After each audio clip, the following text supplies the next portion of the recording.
Let the call to order the Select Board meeting of February 13th, 2023. The typo right there. I need a motion. So moved. Second. Second. We are going to go into executive session. Mr. McDonald? There was no motion to go into executive session. You need a motion. Right, that's- So he has to say a motion to go into Motion to executive. go into Need a motion, executive session. incomplete. Let's do it correct before we Start get all over banged again. Yeah. I need a motion to go into executive session. Motion to go into executive session. And a I'll second. second it. Thank you, Ms. McDonald. Roll call vote. Mr. McDonald? Yes. Mr. Mickelson? Yes. Mrs. Brooks? Yes. And the chair votes yes. We are going to executive session and hope to return and should return at 6:30. Thank you very much. Hope to.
I'd like to call to order the Select Board meeting of February 13th, 2023, pursuant to Mass General Law, Chapter 30A, Section 21. Please rise for the Pledge of Allegiance.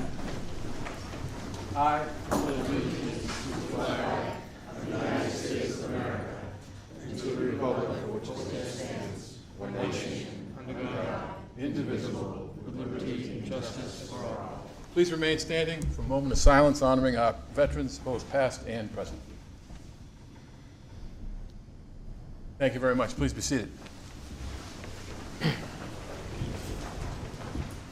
Okay. Thanks, everybody. Thanks for coming. Needed to be in the regular session. Okay. Somebody got hurt over there. All right. Okay, we have signed the warrant, and we're going right to new business. The park revolving fund cap increase for recreation. Mr. McGinnis. Yes, I think Tim Lancaster is here. He can fill you in on that. Good evening, Tim Lancaster, Superintendent of Parks, Director of Recreation. As you know, we run our recreational programming on a revolving fund, and it's designed through the state that we do set caps on the amount that can be expended. That cap can be adjusted with a vote of the Finance Committee and the Board of Selectmen if needed throughout the interim of the fiscal year. In this particular case, a few things caught up with us. One, inflation. Two, minimum wage. Three, we're running a very successful operation and things are growing. So when you run a good business, you spend money to make money. That's what the bucket was doing this year. That's a big chunk of this. So cost of food went up, cost of staff went up. We served thousands more customers than we have in the past, and our rec programs are all running at full capacity, so therefore, same thing going there. We're paying our staff more to do the minimum wage increase, and we're bringing in the funds. This has nothing to do with an appropriation. This isn't meaning you're appropriating a penny more. You're not. You're just moving that cap up so that we can continue running the revolving fund. It's really a housekeeping measure that, you know, the state puts in place. In our case, it's more of a hassle than anything else because we have to adjust it from time to time. Going to fiscal 24, I'll be adjusting up to $250,000 for next year so that it stays out of our way so we can continue growing. So we're asking you tonight to move it to $230,000 so we can finish out this fiscal year and start our programs in the spring. The Finance Committee's already approved this. If I were a retailer, I'd say you're in a good position. You're doing pretty good. We're doing okay. Any comments or questions from anybody? Make a motion that we raise the cap for FY '24 to $230,000. 23. 23, sorry. 185 to 230. Right. Yep, for FY '23. I'll second it. Okay. Any comments or questions on that motion? All in favor, please say aye. Aye. Aye. I hear none. Unanimously. All right, thank you very much. Thank you, Tim. Yep. I'll just wait right here. Okay, next on the agenda, under new business, is the pickleball court layout options at 28 Slocum Road. Me. So Mr. McGinnis asked me to draw up a couple of options for your board to discuss regarding the pickleball and the basketball court rehabilitation over at 28 Slocum Road, which is obviously adjacent to Crapo Field. So I did a couple options. Mr. McGinnis and I talked about it so that we can integrate the basketball courts with pickleball courts, which obviously all of you know is a tremendously large sport right now, growing in the town of Dartmouth and growing everywhere else in the country.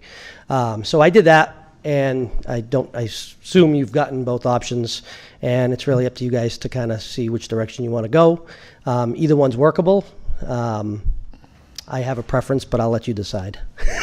And just by way of some background, so Tim and I reviewed the options, and currently there's 3 basketball courts there now. I don't think they're the legal size for basketball courts. Yeah. So when we looked at it, combining to make basketball and pickleball courts, when you combine them together and stripe them, it can look very confusing when you have a basketball court and pickleball striped together. So we thought maybe it would be better to have a dedicated basketball court and then 4 dedicated pickleball courts. So that's one option. And the other option is to show you the 2 regulation size basketball courts with pickleball courts incorporated in them. We didn't show the striping, but the striping would be. Yeah, these are just, basically, I drew these out by hand. Becky's the architect that actually made this. Actually looks something so that you could see it. Nothing's really to scale, but it all does fit because that's kind of how I do things. I scribble them and Becky makes them look good. But, I graduated high school back in 1994, so I know why the courts were there. I know we need to keep the intent of the courts intact. So we did it both ways. My preference is to do the separate ones, only because if you try to overlay, which it works, we're going to be doing that up at the park, up at the regional park. The problem is then you get into the fact that everything's going to be movable. Everything's temporary. People are moving the nets around. People, before you know it, the things start to go missing, and so forth. This way, you would have stanchions sleeved in the ground. The nets would be there. The folks could do the pickleball on the left. The kids could play basketball on the right, and you get kind of the best of both worlds. That would be my recommendation. Not that you have to follow it. All dedicated.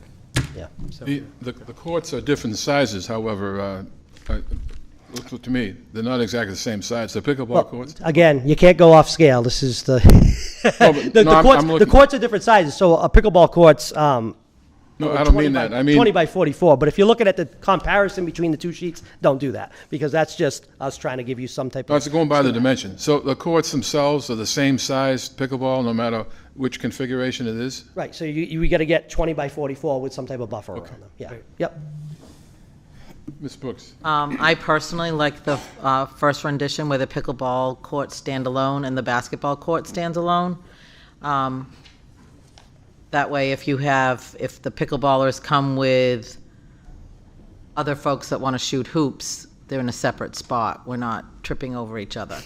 And for what you mentioned, even playing on a tennis court's pickleball court, the lines can be confusing, so. Yeah, right. And so we're fencing this in with black. This is proposed to have black vinyl chain link around it, obviously for the pickleball portion. But right now, if you go play basketball down there, there's no buffers built into any of those courts. So if you were running and you shoot and you miss and you don't stop, you find just run out on the grass. But as soon as we fence it in, you'd be smacking right into the fence. So that's why we got to add the buffers, which changes the amount of courts. So that's why we did it like that. keep it safe. It's right near the road, too. I mean, both sports are, to be perfectly honest with you, are pretty much generational. So by separating the courts, you avoid any kind of generational discourse. That I'm here to play here, you got to get off, or I know I was here for, you totally avoid that. So the first is the best, and it also maintains why the basketball courts were there in the first place, and for the person that it's dedicated to. I got a couple questions.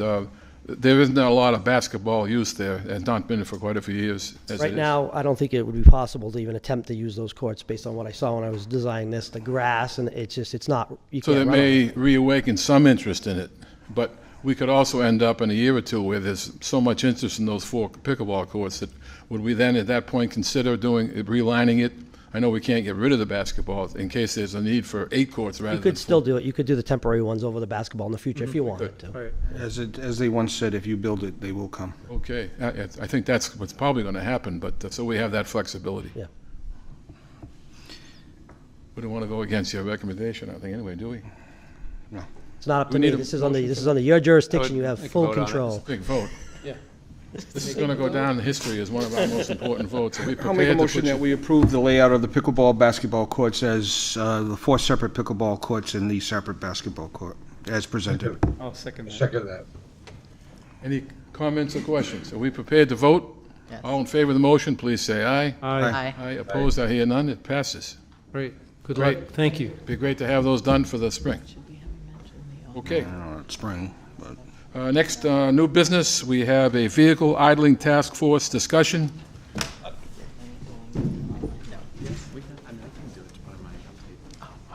Hello, everybody. My name is Jamie Jacquart, and I'm here with several other members of the community, Megan Pogash and Sarah Hull. Jerry Fitzgerald could not join us tonight, but we wanted to talk a little bit about the challenge of people idling their vehicles in town and the need for us to maybe bring in a task force to do that. So we'll start with Megan.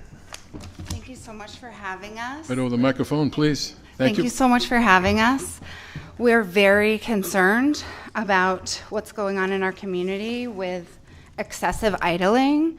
Particularly my children are extremely anxious about this. This is my 9-year-old who created this poster, and my 11-year-old, thank you, who created that poster. So as you know, it's a health issue, it's a safety issue, and it's also a state law. So we are here to hopefully create a task force, and Jamie will talk to you about that. Thank you.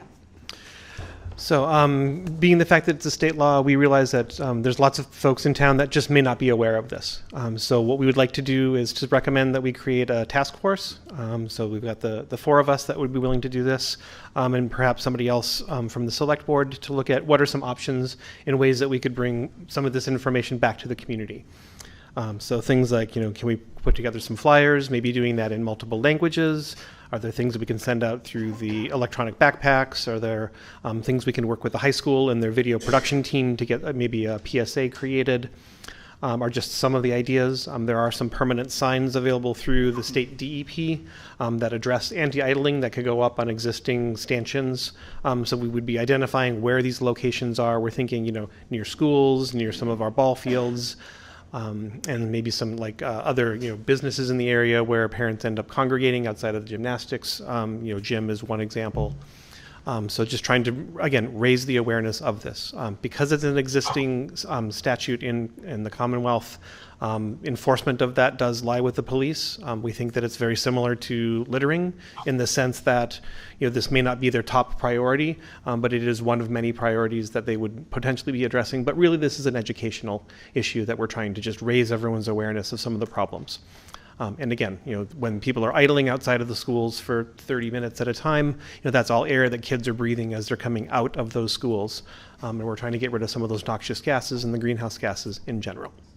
So our request is, can we form, looking at a task force? The kids have actually gone out and gotten some signatures as well. They've gotten some petitions signed of other kids that are definitely concerned about this, teachers, and this is circulated through the schools. We've got about how many signatures at this point?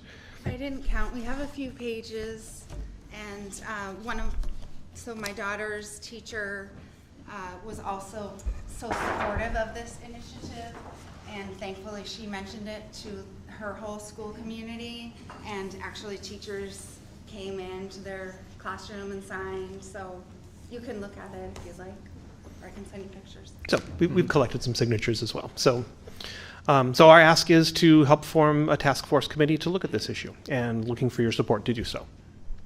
Happy to take questions. So just to clarify, for my own clarification, you're looking especially where the most egregious violation is probably pretty simple if people are made aware of it. We're not going to get in people's cars and shut off their engine, take away their freedom. I personally would not do that, no. Okay. But we can certainly share flyers and share the information with them that this is a state statute and here's why it is. Here's the problem that they're generating. And the schools will come back with a priority of recommendation to us, and then we can take it from there. Right. Precisely. Any questions? No? Mr. McDonald? The only thing I'm concerned about, making people aware, I think has always been a good thing. But when that awareness turns to overzealousness, that's when it becomes a little bit more problematic. If I recall, it's been a while. I believe there was a story somewhere in Massachusetts, and I'm really going to kind of say Cambridge because it sounds like a Cambridge thing to do, where they've actually had somebody from law enforcement go around, and if they see a car, they were basically timing the cars and tagging the cars. And I know that there is a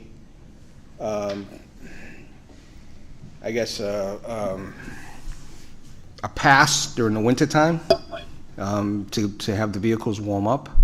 And I'll be perfectly honest with you, I'm probably guilty of this myself.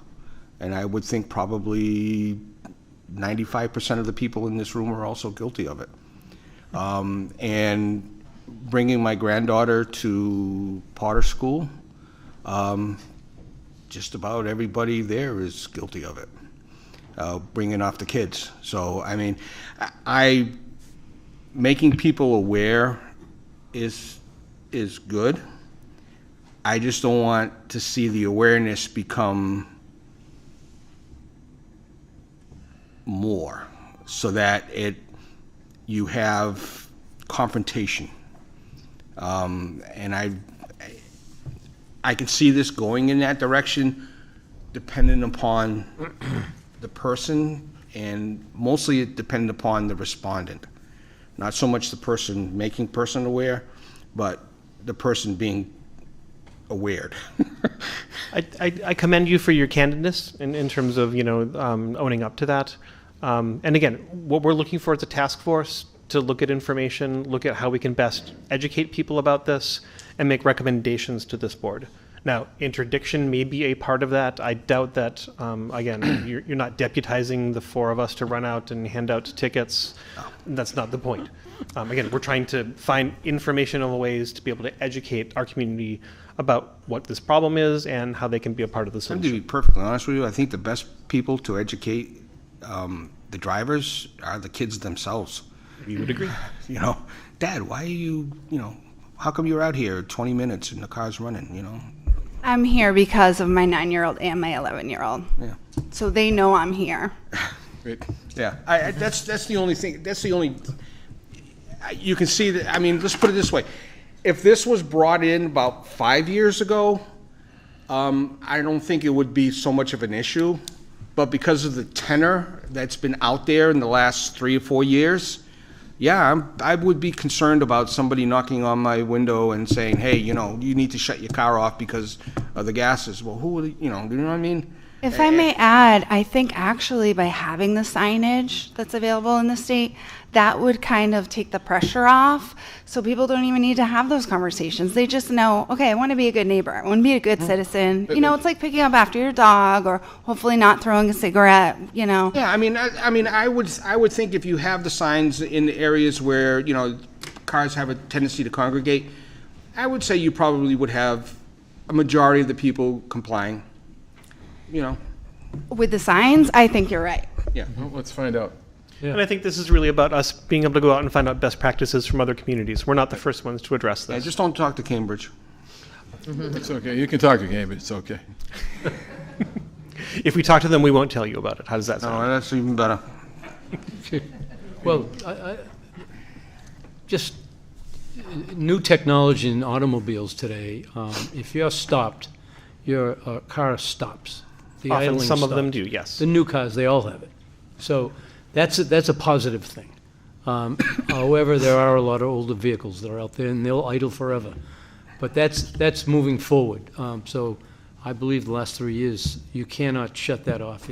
Your car's going to shut off. I think the timing is excellent because our environment needs this attention, and this is just one other way, of many ways to look at the situation, come up with a solution. Right. Okay? Anybody else comments? We don't need to vote on this, or do we? If you want to form a committee, yes, you would have to. Is this going to be a ad hoc committee, or is this going to be an official open meeting law committee? Well, I I love would ad think if hoc. the four of them look into things and come back at another time and bring us Consider it at ideas. that point. Let's make sure whatever committee we have, that we do it correctly, because we're the ones complaining about another committee at this point in time, and we don't want it coming back and biting our backside. So if this is going to be a committee, let's just make it a committee, period. Well, we are putting a major constraints on a brand-new committee. And one of the choices to that is to let them come back with a recommendation. Okay, you've done a great job. You are now going to be designated as an open meeting, follow the rules committee. I think while they're doing the research, I think it can maintain ad hoc designation. I think without that, you're going to put handcuffs on them. As long as we're within Mass General law. Mr. McGinnis, is it okay? Yeah, so we'll schedule them to come in when they're, Right, but as an ad hoc committee to start off, no problem with that? Yeah. So I would suggest that if they come in with information about the signage that's available through the state and pricing about that, we also have a number of boards that, the electronic billboards that we use throughout the town. And so if there's some messaging that we could put on those billboards, that would be helpful. Well, the expectation is you'll come back as an ad hoc committee, do such a great job that you'll become an official committee, and then follow the rules, because then it gets some teeth and authority to what you're doing as well. Excellent idea. Great, thank You you. all right with that? Fine. We're following the rules. Thank you so much for stepping forward. Thank you. And we are open to any other additional members. So if anyone's interested in joining us either here in the audience or at home or from the select board themselves, please let us know. Call the board. So if you want to reach out through Sean, we'd be happy to Right. include you. Right. Include all of us. Okay, Terrific. Thank you. Thank you very much. great. Thanks for stepping forward. Next on the list, continuing on new business, we have the Dias Landing Design Improvements presentation.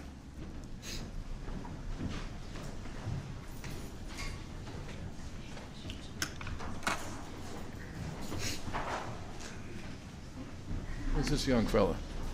Good evening. Thank you for scheduling this tonight. You are? Steve Mello, Dartmouth Harbor Master, and Nice to meet you, Steve. nice to meet all of you. This project, if you will, which is proposed, has its inception in the Harbor Management Plan, which took 2 years to complete, from 2017 to 2019. A serious look was given to improving the town property at Apponeganset Point, known as Dias Landing. The management plan found favorable possibilities, and the Waterways Commission and the town followed that up with a marina feasibility study. Excuse me, Steve, could you try to pull that microphone down a little? If you could. Sorry. Thank you. The marina feasibility study followed the harbor management plan, and in August of 2021, Urban Harbors Institute of the UMass Boston determined that a marina would be a feasible endeavor for the town, and that led to a third part of the project, a third step, which is the current engineering, design, and permitting phase that we are in with Foth Engineering. What we're looking at in terms of marina is not Newport, Rhode Island. We're trying to get small boats to access the water so that they can use the moorings that we have available, so that people can get out to their boats that are on moorings, or people can use small boats just to explore the near coastal waters of Dartmouth. If I could do this correctly, it'd be a miracle. We all know the landing, it's at Apponeganset Point. It shares that point with the Park Department. North of the causeway, north of the bridge, in the protected upper Apponeganset Bay. Somebody far better than I with a computer came up with this, showing the bounds of the project itself at the landing. That's our existing layout. We have a fixed pier since the late 1950s. We have a ramp or gangway that goes to a float at the end, and we also have side floats. All of these are used by people in transit. No one ties up there for any length of time unless there's a good reason for it. That's what we saw on January 23rd of 2023, just less than a month ago. It was one of the higher tides, but not the highest tide of the year. It wasn't a storm. The wind was out of the north, so we can't blame the wind on blowing more water into the harbor. But you can see the deck of the pier is just barely above water. There's a side view of it looking north. You can see the overflow on the ramp itself, as well as the pier and the handicap access to the pier. Another picture coming from the north. What we're trying to do here is enhance public access to the harbor, increase storage of small boats, dinghies, if you will. And in doing that, we reduce the number of trucks and trailers that have to bring these small boats to the landing. The existing boat ramp allows you to back a trailer and a boat and get out to the boat on a mooring, but then you've got to park both a truck and a car and a trailer. So the dinghy storage that we have now along the shoreline in racks is full, and the demand is great for that storage space. And we have local marinas that also offer small boat or dinghy storage for people to get out to their moorings. And there's a backlog of people waiting to get into those private marinas. This project would take our existing pier and elevate the deck 1.5 feet, bringing it above the tide that you just saw by 1.5 feet. Not perfect, but it's a compromise between what we have now and still having handicap access to that pier and the ability to get to the pier. So that would increase storm resiliency, something that's been a hot topic. and hopefully keep the pier from being submerged in normal tides like we saw. There's an outline of what it would look like. An extension of 75 feet of pier, now elevated 1.5 feet higher than what we have. The old section also elevated 1.5 feet higher than what we have. A long handicap accessible gangway at the end of that new pier, going down to a double wide float system, which would allow boats to be stored on top or alongside. So the improvements, again, raise the pier 17.5, or 1.5 feet, if you will, 17.5 inches for storm resiliency. They extend the length of the current pier. It's now 10 feet wide. It'll be 75 feet longer, a total of 175-foot pier. It provides a 16 by 150 floating dock at the end of the pier and side floats that go along the new pier section. The plan is to ask for a reconfiguration zone, which would allow us to change this up within the four corners of the reconfiguration zone as the demands of boating change. And it also creates a better access ramp for the accessibility requirements. Some of the photos, again, that show what we have in mind. Overhead. That's basically what it would look like. And what we're hoping is that we would use Seaport Economic Council funding of up to $1 million, matching community preservation funds, and retained waterways earnings to make this all happen. At the very least, what we're looking at is a pier that is more storm resilient, that is bigger, that has passive recreation abilities beyond what we have now. We have a better float set up. If we want to just rely on transient boat use alone and not get rentals out of that, that's a possibility. But ultimately, the capacity would be there to add small boats, dinghies, and have people have a way to get to those moorings that we're not yet able to assign, quite frankly, because people can't get to them. So I've done a presentation of this to the Seaport Economic Council, to the Community Preservation Council for funding, to the Planning Board for their blessing on the design and concept, to the Mass Environmental Protection Agency on the environmental notification requirement and economic justice impact, all favorably. We're here tonight. We go to Conservation as a next step, then the Army Corps of Engineers, the DEP, Waterways Division for Chapter 91 license, and then we can go shopping for materials. Any questions? Ms. Brooks? Do we have an idea of what the proposed total cost would be? 1.2 million. 1.2 million. That's a year ago, so. That was a year ago. Yes. But we do have $1 million from the Seaport Economic Council. Economic Funds. Correct. So even if it, That is depending on correct. how it went up, we still have a good chunk. And 200,000 commitment matching funds from Community Preservation as a recreational facility. Almost the whole package. The problem, if you will, that we're facing worldwide is how much is lumber going to be, how much is the metal, how much is the material, the labor. The beauty of this is we can phase this in once we are permitted. If we can't swing the cost of those side floats, they can be added as we raise revenue or as we move along. With a reconfiguration zone permitting, we're blessed, if you will, by the state to do within those four corners certain things, and if we have to add on later or move things around, we have that ability. So there's flexibility built into the planned permitting.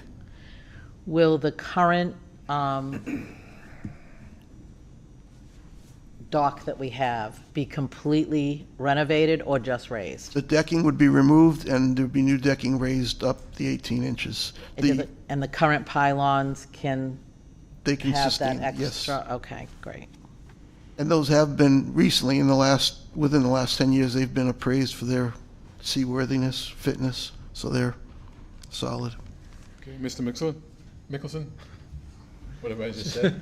So, capacity, could you explain to us how much capacity, what we have now as What we compared to have what now we are, might have? we have 65 reserved dinghy spots on the beach in racks, requiring that the engines be removed and the dinghy be dragged up across and put on its side. There are approximately 20 or 25 that are not reserved, that are paying for unreserved beach access north of the pier. With this, we're hoping to start by adding 12, 15 dinghies, and now it depends on how wide. If we show inflatables which are 6.5 feet wide, that would limit the number that we can fit on the float. If they're smaller traditional fiberglass or aluminum dinghies, we would be able to get more. We also can self-limit how many we bring in there to measure the impact, make sure there isn't going to be any overwhelming of the area. But again, the number one issue that comes up is parking. We have dedicated $75,000 to study and improve the parking, and we are looking to replace the trailers and trucks that are coming in now with single vehicle. People show up, they don't have to drag the boat behind them, it's already there and ready to go. So, how long would this project take? From The start to original finish? plan would be to permit it through now, start construction in the fall of 2023 and complete it before the spring of 2024. Mr. McDonald? Thank you. Doesn't the Seaport Council allow for like a 20% for any kind of overages? We have a contingency built in. I don't have the number exactly, and I'm not sure if it's exactly 20%, but there is a contingency built into that plan. Mr. Gracie? You done, Sean? I think it's great. Okay. I have another question. Oh, go ahead. I have a question. The metal wall at the top, will that be raised as well? Because right now, during the high tides, it's completely submerged. There are no plans to change that wall. That wall actually belongs to the ramp and the public access board or whatever their Oh. current. But I can tell you that that needs to be addressed because we had granite blocks there before, and although the height wasn't any better, they don't rust. This is rusting, and at some point, that's going to need to be looked at with either a wood retaining wall raised up, but this plan doesn't change that. The models that you have are in that rendition. It looks like there's 4 boats kind of along one side. How big are those boats? The plan, and these are not to scale, but the plan was to have boats up to 17 feet, which would be the Okay. small skiff or whaler that would be used as a tender to get to a larger boat, or would be used as a small boat to go exploring the harbor. We're not looking at putting anything over 20 feet, Okay. and I would stop at 17 until we get this in practice and see if there's any need to go above 17 feet. Okay. Certainly no sailboats or anything like that that the bridge Steve, would need. is there available more space to expand if you wanted to down the road? The expansion would be within that L shape to the west of the float. Yes, there is not a lot, but we could do more finger piers, which would hold more boats. And Maybe another 25% expansion kind yes, of we max? could reconfigure that, and as demand, that's the Right, beauty of right. this. If there's a demand that'll pay for it, it'll fund it, and then we'll build it. But there's not an area for doubling the size down the No, road? there's no, we have moorings that are out there and established, and we have no desire to Right. disturb that, so I got another question. Thank you. Yes. So is there any dredging involved in this? no dredging in this project. There'd be the driving of the piles, which would be with any dock, but no dredging or yeah. removal. Ms. Brooks? I have one more question. Do you have enough staff that you would be able to hire someone that is at this to help with docking or to help with the people who are permitted or not permitted or The, oversee that? the answer to that is I would hope to. There was a Okay. business plan that was required and prepared in September of 2022 and submitted to the town administrator. There are different aspects of having somebody on site for a good part of the day or checking more frequently, looking for those decals that mean a boat's supposed to be where it is tied up. and just being helpful, because people sometimes need help tying up, and certainly in rough weather would be more advantageous. But that would be a goal. And again, the revenue, if we do storage, the revenue would pay for that. So we're not digging into people who aren't participating paying for it. Right. I think it looks beautiful, especially as a floating dock. It's going to rise and fall with the tide that we have, so. I know that you pull out the current floating docks during the bad weather. Other than that gangway, are those other? This is all designed to be removed for the winter, Removed for the- because the ice can congregate in Yeah. that corner and crush, and it has happened. And the plan is, as we do now, for these to be removed and stored in the parking lot after the active boating season. So we're looking after Thanksgiving, when nobody's really parking there. The Yep. floats themselves would be pulled up along with the existing floats and stored in the parking lot. And that's done on a contract basis, with the cost being borne by the use of the facility. Do you foresee any kind of new recommendations or some sort of resistance from the entities you have to now go forward, or you think it's going to be fairly smooth? We had no resistance with the economic justice, environmental impact. I don't foresee an issue. Both has done the engineering so that all of the boxes that need to be checked off have been done professionally and expert design work, so that we don't have a problem with touching the bottom, with shading, with any of those issues. So, I, for rendering one, looks knowing beautiful. the kind of, the knowledge you personally have of the harbor and what it needs and doesn't need, and then you got the full backing of waterways, it sounds like your group has done quite the research, and it's something that's not only needed, but pretty reasonable to get it going, and not going to take forever to get it done. one of the main concerns was, how would our business partners in the harbor feel? Because we're offering something that they also offer for profit. They're begging us. They have waiting lists that they can't fulfill. They have, the more people we can put on the water, the more ancillary business they're going to get, fixing, selling, whatever, storage. So we have support letters from Concordia, Davison Trip, Marshall Marine. Nice. All of those partners, if you will, are fully in support of this. And rightfully so. And I just want to make one quick mention of the parking issue. We, as a group here, we understand that it's our duty as a board, along with the entities involved in that Dias Landing, that we continue to investigate all the alternatives. Because it's used, I mean, just the Wednesday night activities alone, it's a beloved area, and we want to try to do our best to make sure that people have access to it. And I think with the amount of 70,000, it's not millions, but it's a significant amount being dedicated to investigating, and that may not solve it, but it'll come up with some ideas. We as a group have to make sure and do our best to try to solve that issue. And I can't remember honestly that amount of money has been dedicated to looking at the parking in that manner. So that this project does do something Mr. McGinnis. unique.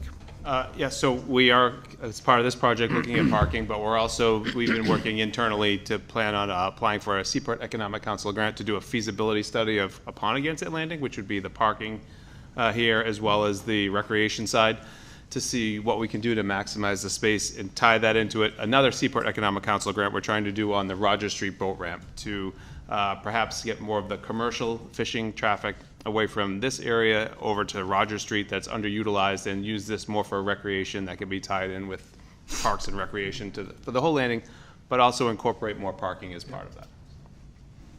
Okay. Mrs. Brooks. I just have one question. The vehicle idling law, does it impact boats? For the most part, We just heard a lot.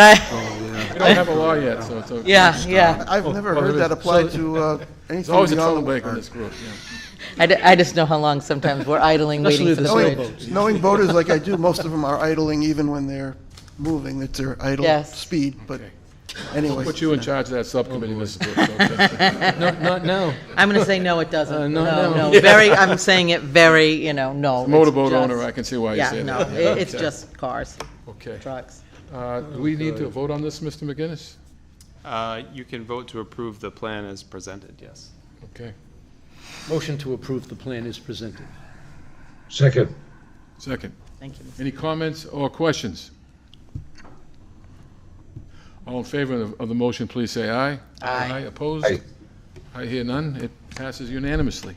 Great presentation. Thank you. Thanks, Thank you, Steve. Tom. Thank you. Have a good night. Okay.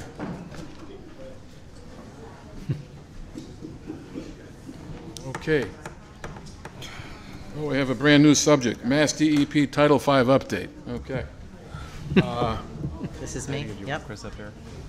I will speak on it, but I know Mr. Michaud is coming up.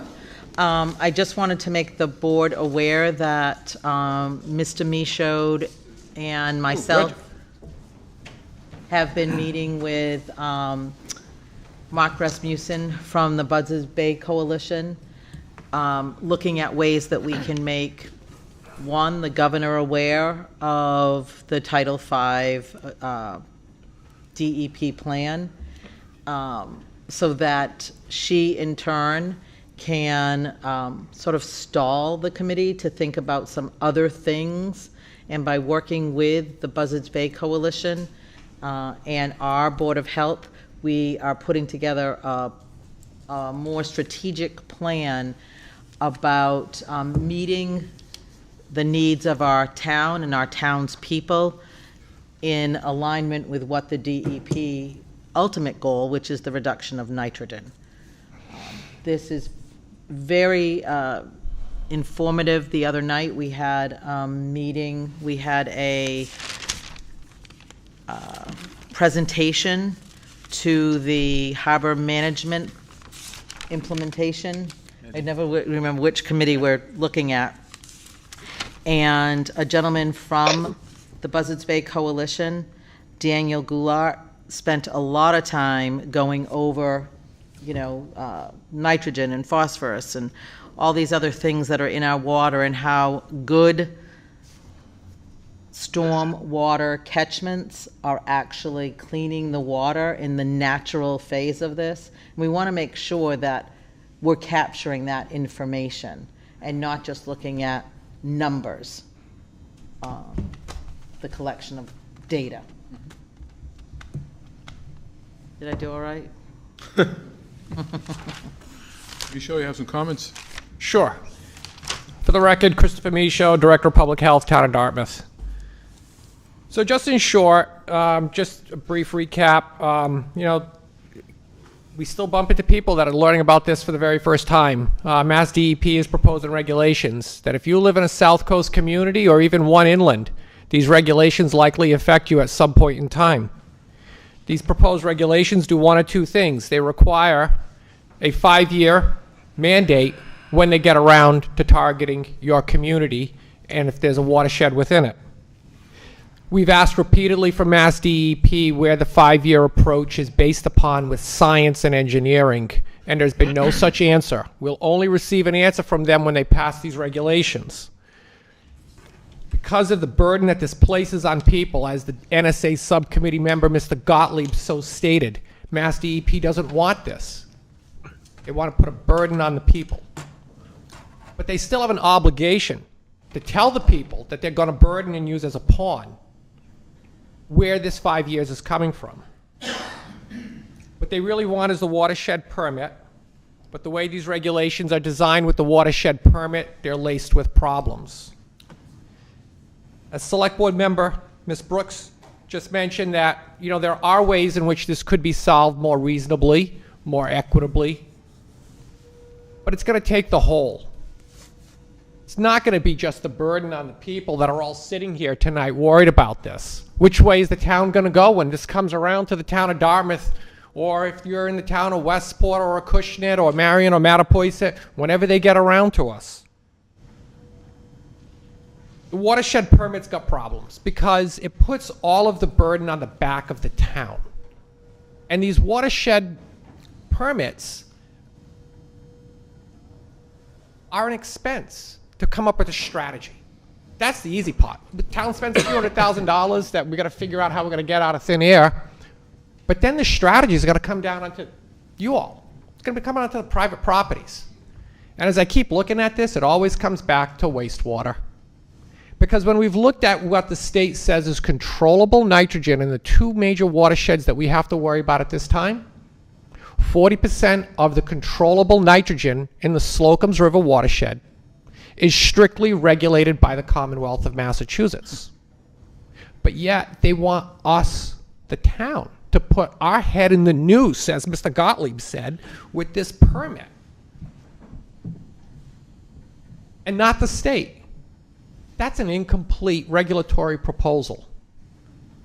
So if the town can't meet these regulatory actions because maybe, the only thing that we can do is, maybe extend sewer, but we got to expand the plant, put new sewer lines in because maybe they can't handle the wastewater north of 195, then you got to put those lines in as well. Who's paying for that? The town. Who's the town? You all. So let's stop talking about the town and the resident. There is a better way to do this. The better way to do this is that Mass DEP has to take that diplomatic pass that we've given them and admit that, yeah, we made a mistake. We're people. We're not perfect.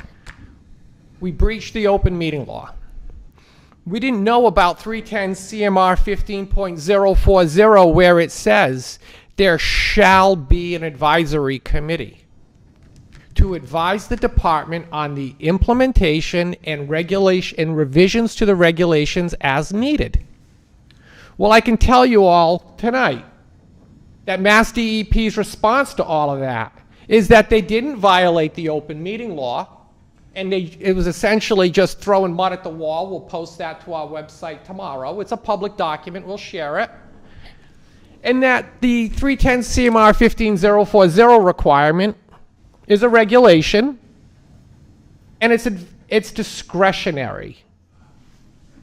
Shall is not discretionary. Should is discretionary. May is discretionary. So I haven't looked at the proposed regulations because maybe if they say you shall install a best available nitrogen technology in 5 years, maybe that's discretionary. And maybe we're worrying about this for nothing. Right? Because DEP has really, they're flying by the seat of their pants with this. The more I look at this, it just gets out of control. They need to stop this. I'm astonished that, we're this far along into this process and the governor, Ms. Tepper from the Executive Office of Energy and Environmental Affairs, hasn't put a stop to this. To me, it just seems like we're racing ahead to pass bad regulations to satisfy a stay order, and we'll figure it out later. We had a lot of criticism about an environmental project a number of years ago. A lot of those criticisms were about Mass DEP being an agency that ruled by fiat. In other words, they said, we're going to create this policy and that policy and this policy and that policy to make up for shortcomings in regulations. That's sidestepping due process. This is that all over again. So I hope that, I'm wrong. And, what's been great in all of this is, a few weeks ago we saw a letter from the Buzzards Bay Coalition. They had shared some very similar concerns, and we've talked with them, and there's a lot of ideas going forward on how we can do this reasonably. But there's nothing about these regulations that are reasonable. So the last thing I'd just like to say is that, I really appreciate all of the attention that the press has put on this, because the press is the poor man and the middle class's lawyer against bad government. We can't afford to hire a lawyer, but the press and being here tonight and those other agencies that may report on this in the future is just what we need, because as 15040 so states, it regulates the department. So, thank you to the press for, continuing on. I can remember when we'd see that whole table full of the press. So that's all I have to say. Thank you. I do want to publicly thank Chris Michaud because he understands this regulation and understands the purpose that the DEP has taken on. And also our work with Mark Rasmussen at the Buzzards Bay Coalition in alignment with what the Buzzards Bay Coalition has been monitoring for years.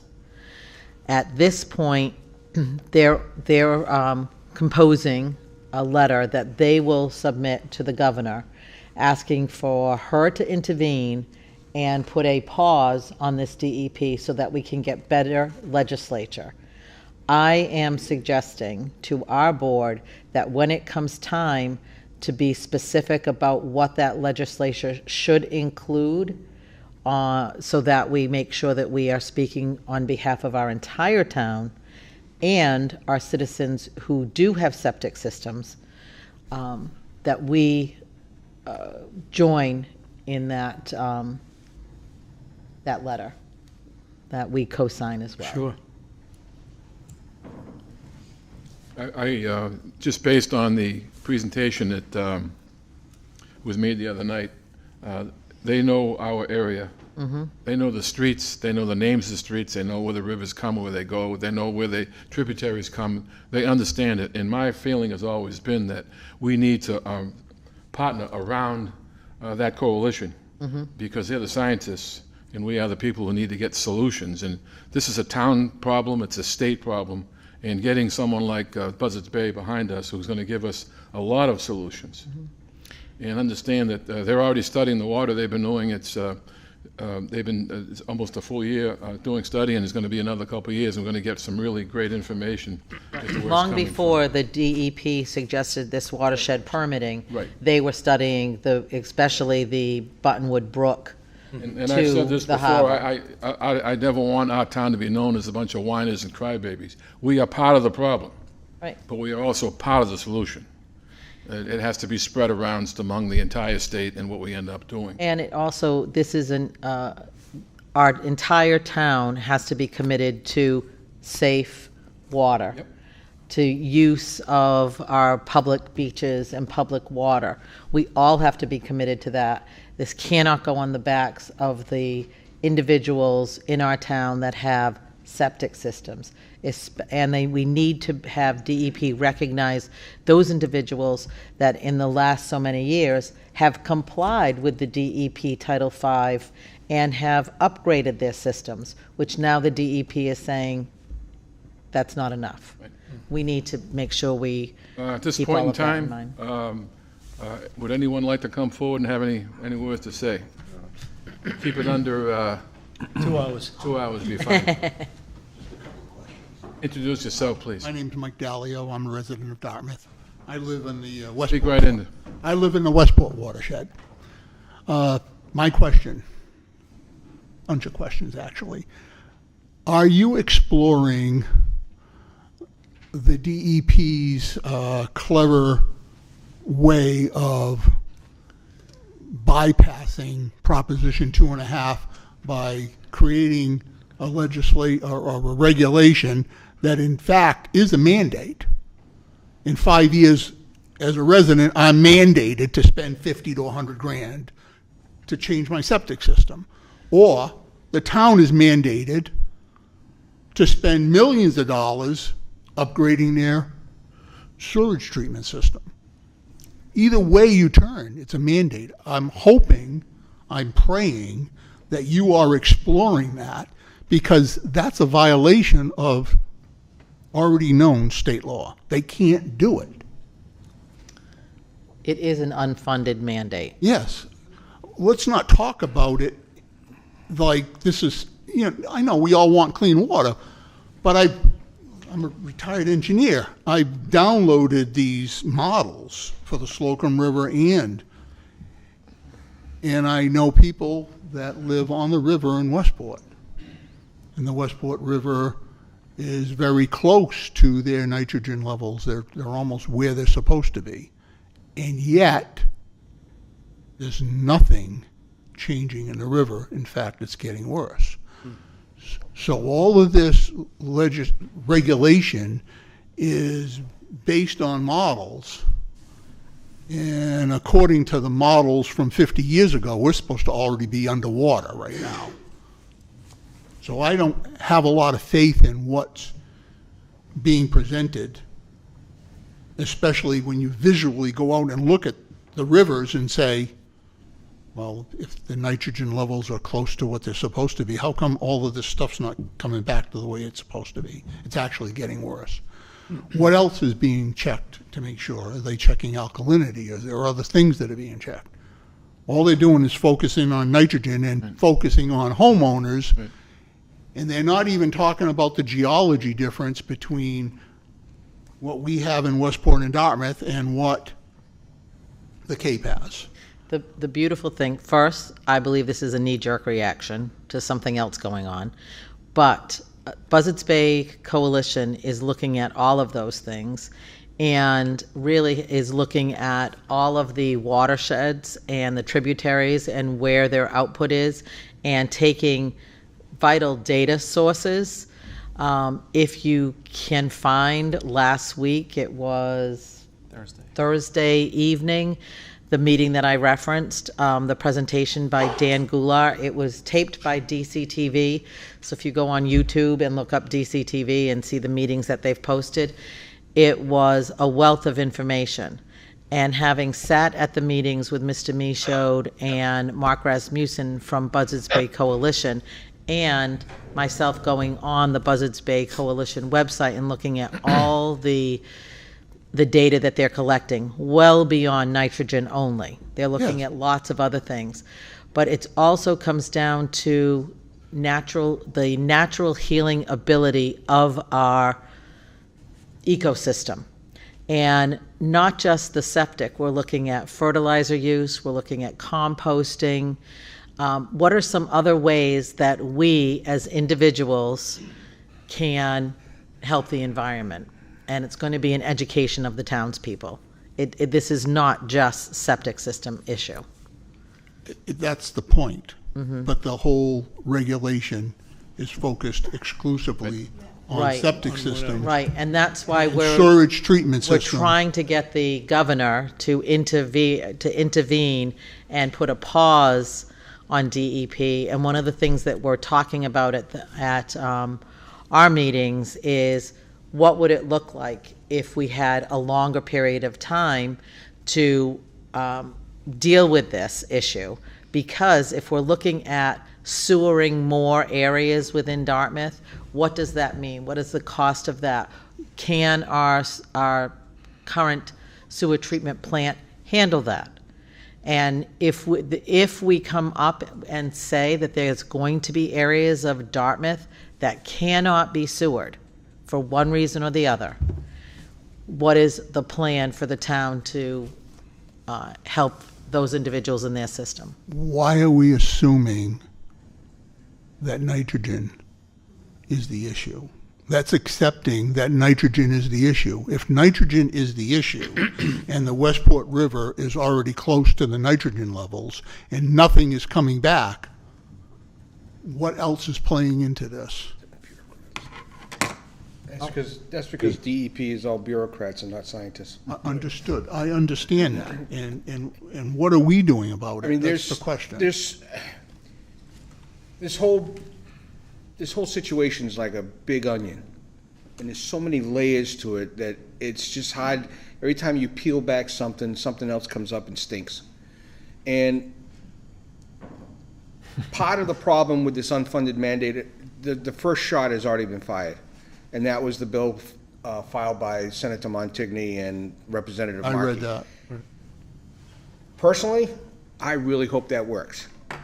Logically, you've got a whole bunch of other people, you've got a whole bunch of other senators, you have a whole bunch of other representatives who are on the central and western part of the state saying, hey, that has nothing to do with us. They have watersheds there. They need Eventually to be told it will, that. but they're right now the mind of, oh, that has nothing to do with us. That's a Cape Connecticut River that's a watershed, Cape and the a South Quabbin Coast reservoirs problem. out there. Right. So it's the same thing that, outside of Boston, there is a Massachusetts outside of Boston, so that's part of the problem. Outside of Cambridge, you mean? Yeah, well, no, There's other a states that republic. have dealt with this, and that's part of the Buzzards Bay Coalition network, is they know other states that have dealt with this issue and what they have done. Yes, I've read some of that stuff. And we're also looking at the technologies that we currently have. We would not want them to say this is because the technologies are going to evolve. But it's about the soil. It's about the soil. But we do know that a healthy ecosystem can heal some of those levels before it gets through the watershed, before it gets to the harbor. And we want to make sure that those ecosystems are maintained, kept intact, and show that we are having due diligence as we look at the overall problem and not just nitrogen levels. You had one more question? Yeah. Are you exploring any legal interdictive options? I know you had an executive session meeting before this to discuss it, and that's private, and I understand that, because if you have a game plan, you don't want the state to know about it. Yes, the answer is yes. I'm just, okay. And we meet, this is going to be on our agenda every week, every meeting in and meeting out.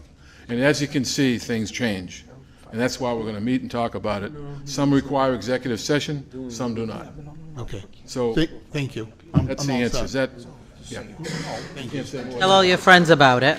Oh, believe me.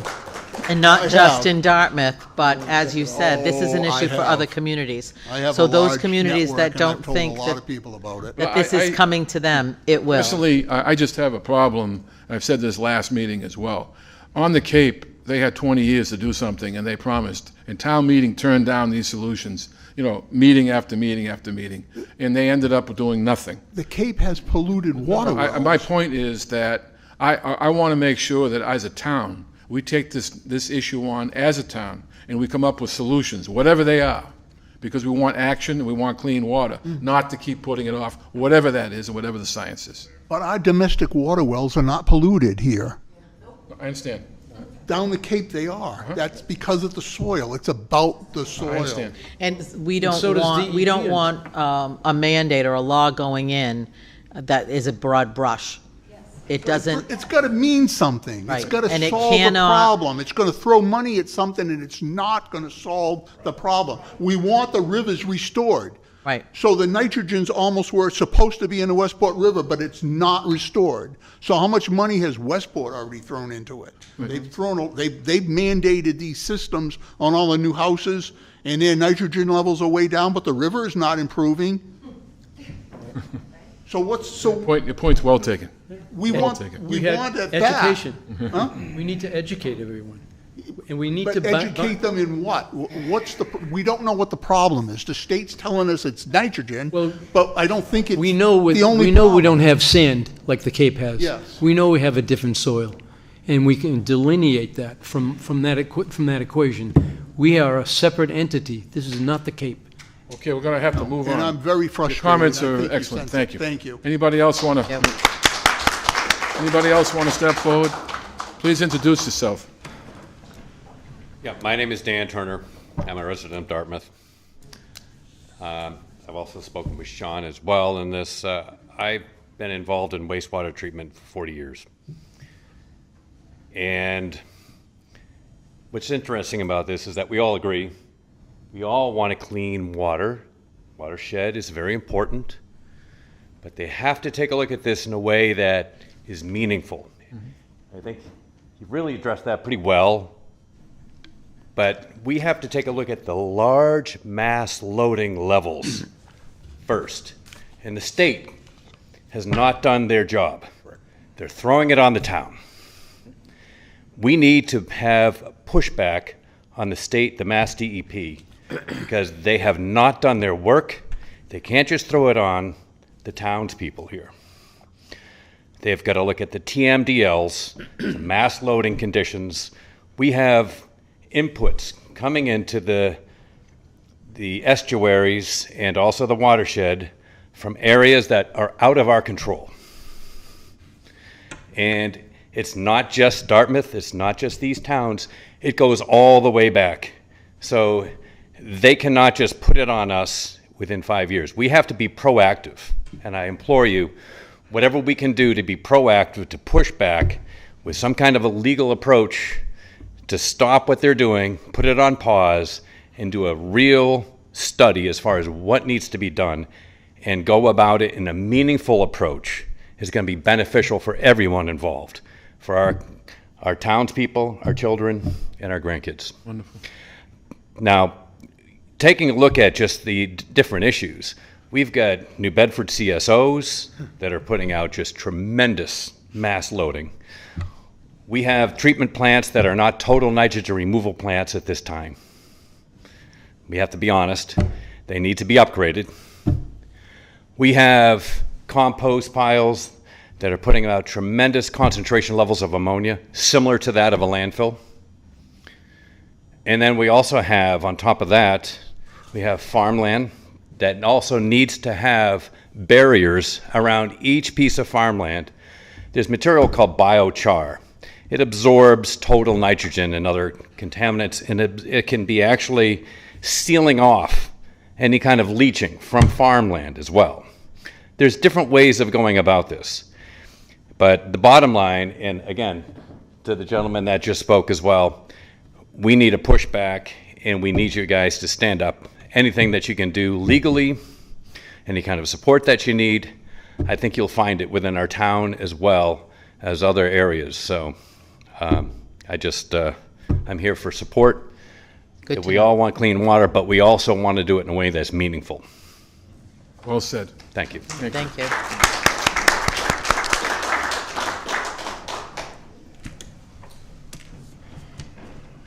Hello, I'm Lynn Turner. I just want to add to that I feel like there's macro offenders and they're looking at the micro offenders. And I think that it's very unfair that they would look at the micro offenders of little individual homes when there are those bigger offenders like Buttonwood Zoo, probably, with all the runoff going into the water system from the Buttonwood Zoo, like the New Bedford CSOs. And the farms and the whatever the composting. So I think we really need to look at the bigger offenders, and that is a big point to make. Why would they go after the little people that are just homeowners and going into good soil for the most part without a lot of study? So it just doesn't make any sense at all. Because the people have always been an easy target. Right. They don't want to go after the big people because they'll fight back. Yeah. Right. But Well, it's and we're interesting you unifying, mentioned that. right? We, next on our agenda is the CSO. I mean, So- without tipping our hand as to what the executive session is, there has been a decision made. But one of the things that I wanted to do is I wanted to file, I was thinking about filing an amicus brief to the Conservation Law Foundation. I'm learning all sorts of great legal terms. It makes me sound very intelligent, but it's really kind of too late for that because now they're in basically the closing phase of that. So what's really, in my perception, in my opinion, is there has to be a separate lawsuit from this specific area, basically saying that, this isn't a one size fits all, that it's something entirely different. And 2 weeks ago, I think I had asked some, at least to contact the governor's office to set up a meeting with them. And I want to stress that we should be contacting them tomorrow and saying, look, we need to talk. We need to at least set up, even if it's with a staff member. I don't care. Somebody from up there, at least to talk, because I mean, I've tried to get the Boston Globe involved in this. I've tried to get Spotlight involved in this. And you know something? They did a story about how much it was going to cost the Cape, and that was it. Nothing else. And I haven't heard from one peep at all. And I mean, it's great that our local press, Dartmouth News and New Bedford Lighthouse, I think it is, they're doing it. But it's not being picked up by other people. Other people out there are not seeing this. You need somebody like the Globe. You need somebody, God forbid the Standard, forget them.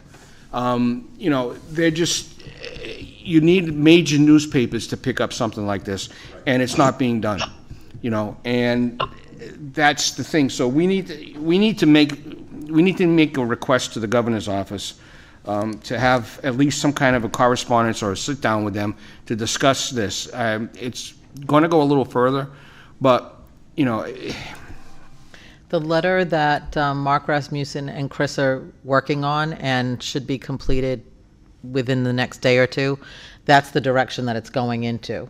I mean, I appreciate the discussion with Mark Rasmussen and the Buzzards Bay Coalition, but when I look up the makeup of the NSA committee, the Buzzards Bay Coalition had 2 people on that committee. Okay, and Mark Rasmussen was one of them. So, I mean, maybe all of a sudden a little light went on in his head and said, maybe this isn't the greatest thing in the world and we need to do something. I'm hoping that's what the case is. But, you know. Mr. Michaud? Thank you. So it was interesting. There was one major newspaper publication that did pick this up. It was after the Barnstable public hearing. I believe Mr. Turner was present for that, and another individual from Dartmouth. The article was completely absent the focus of these regulations.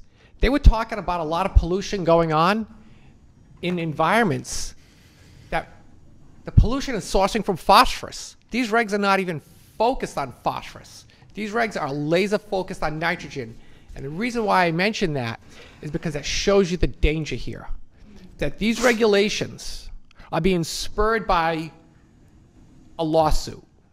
We've had an agency that's been asleep at the wheel, known about this for 25 years.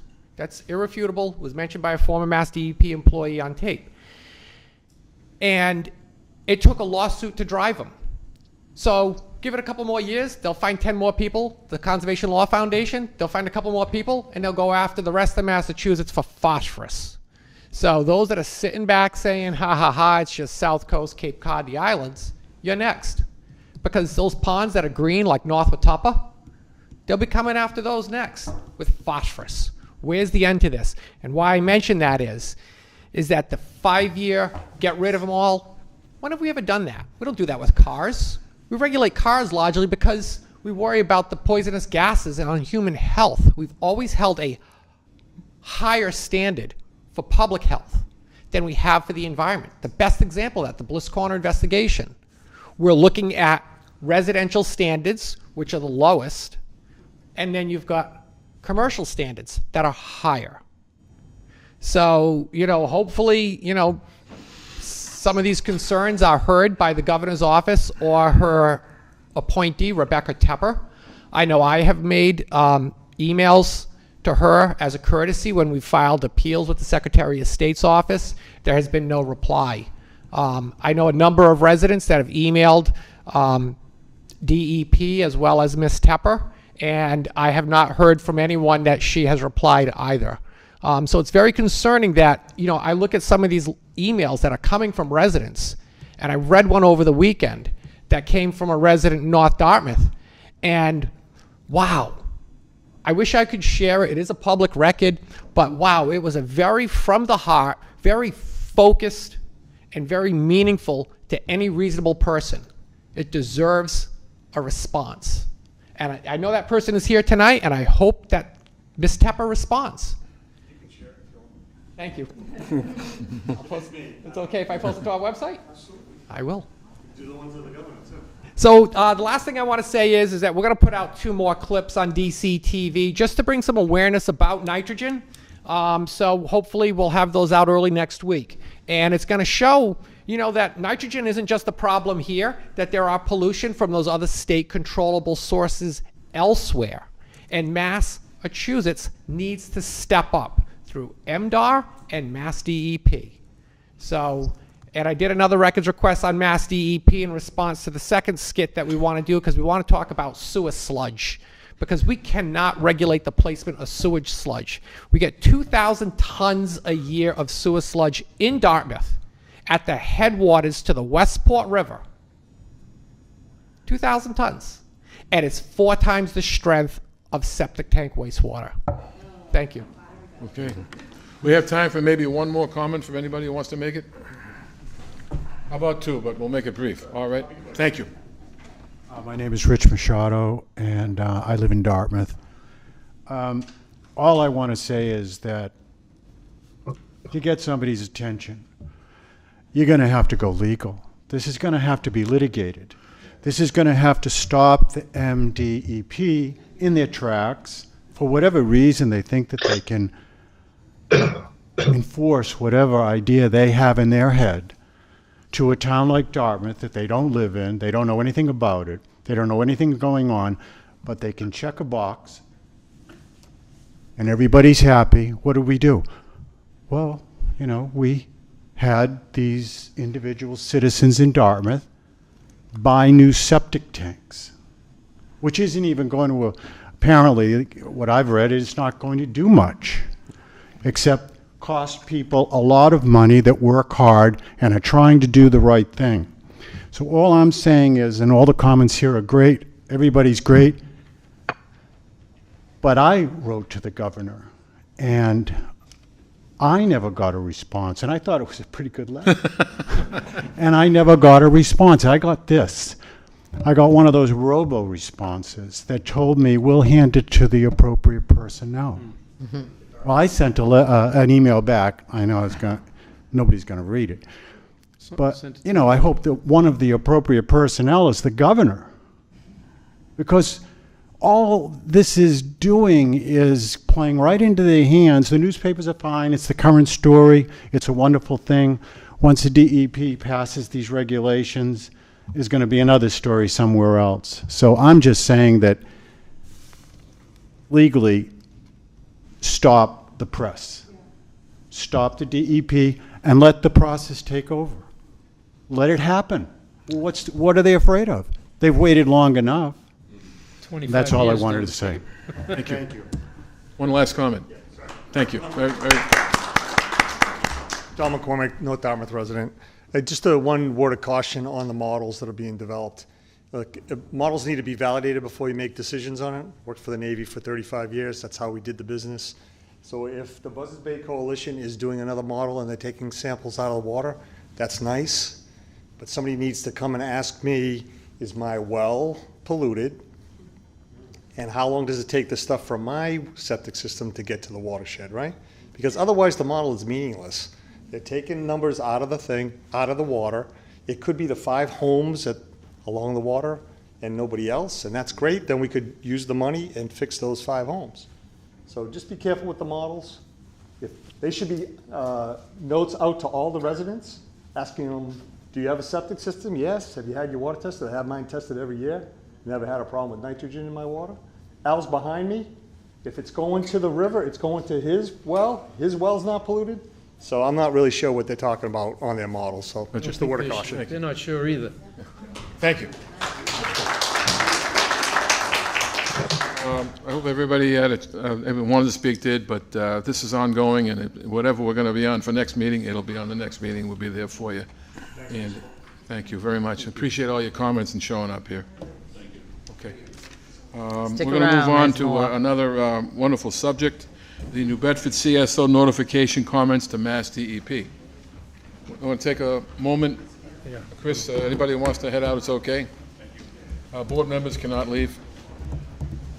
But this is an interesting topic as well. Yeah. This is even more interesting, to tell you. Talk about paying, more immediate. Someone not paying any attention. More evidence. Yeah. You want Chris to speak on this? Yeah. Okay. And they've got away with it for so long. Mike. Hey, Mike. Sign. Okay. Mr. Michaud, we had to move on. Thank you. Again, for the record, Christopher Michaud, Director of Public Health, Town of Dartmouth. So, the regulations that were passed by Mass DEP a little over, I want to say maybe 2 years ago, could have it, yeah, about 2 years. Well, it's actually, I think the statute passed in 2021, required DEP to come up with regulations called 314 CMR 1600, which requires sewer system operators to notify the public when they have a sanitary sewer overflow or a combined sewer overflow. In response to those regulations, sewer permittees had to do a draft plan, which was due by July of last year, and then implement it, and then a final plan was due just a few months ago, and then it was open for public comment period, which the public comments closed on the 12th. So New Bedford's plan said that it reached out and it contacted the local boards of health. They did not. The plan does not provide for any postings at public points of access as the regulations require. So the town prepared a response letter to their final notification plan advising of these deficiencies. The Southeast Regional Director was also copied on that as well. What's unfortunate is that we had to write that letter because we have been making repeated attempts, beginning back in July, to talk to the department, to try to talk to the department and the city. Both offices of the Board of Health and the Select Board have made attempts, as well as our legislators, and it's fallen silent.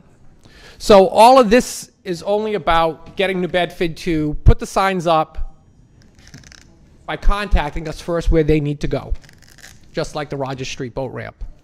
There needs to be a sign there. So we're going to wait and see what they do.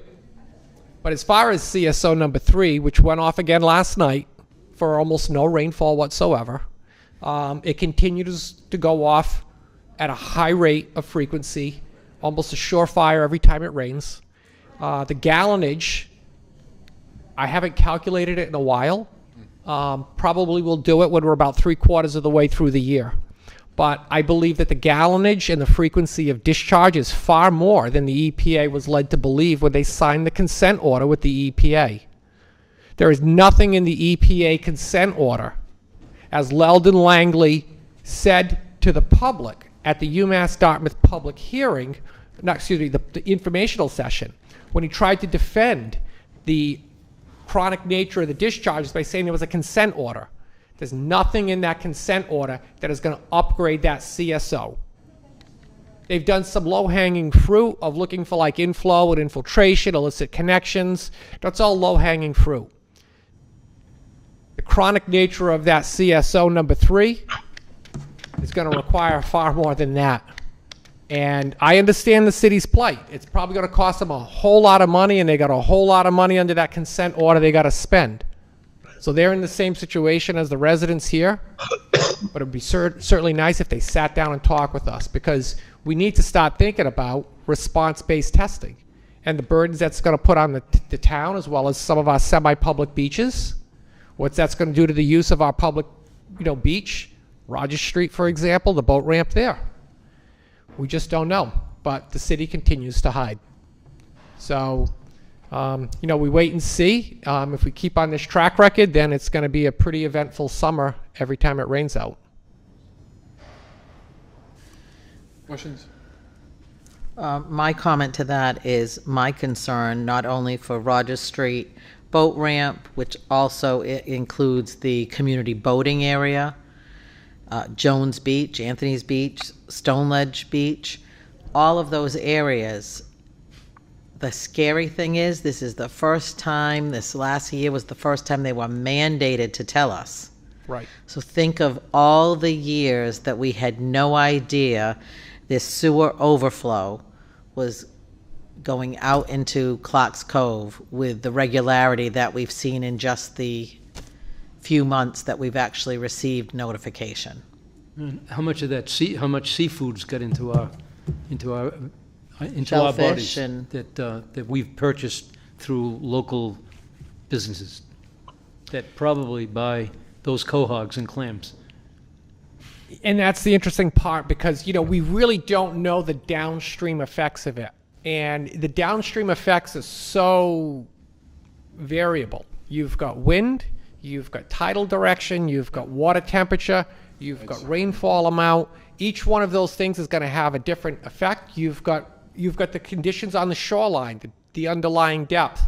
We saw very different responses, even just a few hundred feet apart and that was influenced by what we believe was the shoreline, and the nature and the makeup of the shoreline being rock jetties versus sand. So we don't know. That's a great point, because there is an area out beyond that is open to shellfishing. And I know in some of my initial conversations with the Division of Marine Fisheries, they were quite alarmed at the amount of discharges from the New Bedford system. Unbelievable. But to date, New Bedford has not contacted our town administrator or your office about sitting down and discussing the problem. There's been no contact with our office, and the only two contacts I've had was early on when the first notification came. Oh, don't worry about it. It's not a big deal. I'll let you know if it's a big deal. Well, I've stood on the pipe and I've watched what comes out of it. I wouldn't want a seagull swimming in that water when that pipe is going off, and until such time that you have testing to know that bay is recovered. Because even when that water is clear, we had a period of time in August of last year where I think it was 4 days later, we had tested it yet another time and it still failed. And there was no visual indicators. How much permanent damage has it done? Yeah, what are the other constituents in that wastewater? Do we have any legal recourse at this point in time? I know that the city of Fall River was compelled for a major undertaking for their CSO by a lawsuit. And they had to drill a massive shaft under the city, and then they went years later and put drop shafts into that to be able to store the water in these large rain events, because the sewers commingle in with the drains, the street drains. They're still under another consent order yet again by the EPA. So it is a problem in a lot of cities, particularly in the Northeast, most cities. But that CSO3 is chronic. It's not occasional. We watched a lot of the other CSOs. I forget how many they have. They've got at least a couple dozen. CSO3 goes off. That's the surefire. That goes off all the time, every time it rains. Can I suggest maybe at this point that our next executive session, we take this up as to what legal action we want to try to take, or whatever our choices are. And maybe it's outside counsel, whatever. Besides sending letters and getting some... Well, we've tried that. It didn't work. Getting nothing. They were copied on our response to the department, and the signer of that notification application attested that the application was complete. Well, it's not complete if you didn't contact us. Okay, so it appears that legal action is, and whatever that means, and whatever we can do, that's our next step. Do you know who sued the city of Fall River? Conservation Law Foundation. I would say, my inclination, find someone who's done this before and we'll take them on. Okay, Chris? Okay. Thank you. Thank you. Your tireless protection of our town, what you say and do is so much appreciated. Thank you. And as we head into that season, we want it addressed. And I live right on that area. Right, That is where I that's live. right. You don't even want to take a swim there. Right, but can't put my toes in the water. Oh, yeah. Okay. Do you have anything? We have a fellow out there who's been a great serviceman to the town. He's been waiting a long time. Next on the list is resignation of Lobby Board of Trustees, William Chandler. Poor guy. Stanley, please step forward and introduce yourself. No. I'm Stan Belusiak, and I'm the chair of the Library Board of Trustees. Bill unfortunately had some health problems. He's feeling better now, but still felt it was time for him to go. And, so we were sorry to see it happen, and of course the effect on us, because of some past experience, I thought things would work out the same way, but I notified the town, or he notified the town clerk actually too late to have the slot on the ballot in April. So I've drafted a letter which I'll present to the trustees at the meeting tomorrow to get authorization to formally notify the select board. And it looks like the dates will work out such that we'll be working together to appoint someone who would serve a term until April of 2024. Bill actually still would have had 2 years left to go, but they only run for a year if you fill them out that way. So we'll be looking forward to working with you, and I'm sure there are details to work out. Some of you probably have experience with having to make appointments to town boards, but I don't believe anybody among the remaining trustees has any experience with it. Any suggestions there, Mr. McGinnis? Yes, so the town charter is pretty clear on vacancies on elected boards. So the board with the vacancy has to notify the select board of the vacancy, and then they would have a joint meeting, or joint selection of a candidate to fill in the seat until the next election. Just as Stanley stated. He's filling that out. So what would happen is we would get the notification at the next meeting and then announce that there's an opening if people are interested to submit their letters of interest, and then the boards would get together to. I anticipate the vote tomorrow going with no problem, I hope. But my intention is, once we've voted to send you the letter, I intend to walk it into your office Wednesday morning. So the goal is to get this into our meeting next meeting. Next meeting on the 27th. And to post the need for the position and get it out on all our websites, et cetera. And we have missed the deadline of someone taking papers out for this Correct. position. Yeah. Right, that's not possible. Yeah, And I also that's know why that- it couldn't go Right. on. And I know before, when we've had an empty seat on the Board of Trustees for a period of time, your board has gone without that individual, or without an appointment. Well, after Suzanne passed away, it just kind of seemed like, given the timing, my understanding was that this has to be advertised almost like a job, so people can submit a letter to apply to be appointed. And just the amount of time that things like that would have taken.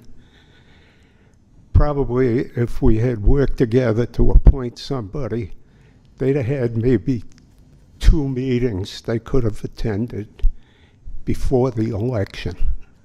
And it just seemed like it would have been a heck of a lot of effort to have somebody on for just a couple of months. Question, comments, Mr. McDonald? Yeah, I'm just wondering if this would be an opportunity in time to correct probably one of the most oddest things of elected boards in town. This board has 5 members, planning board has 5 members, school committee has 5 members, assessors are 3 members, board of health 3 members, library board of trustees have 6 members. An even number.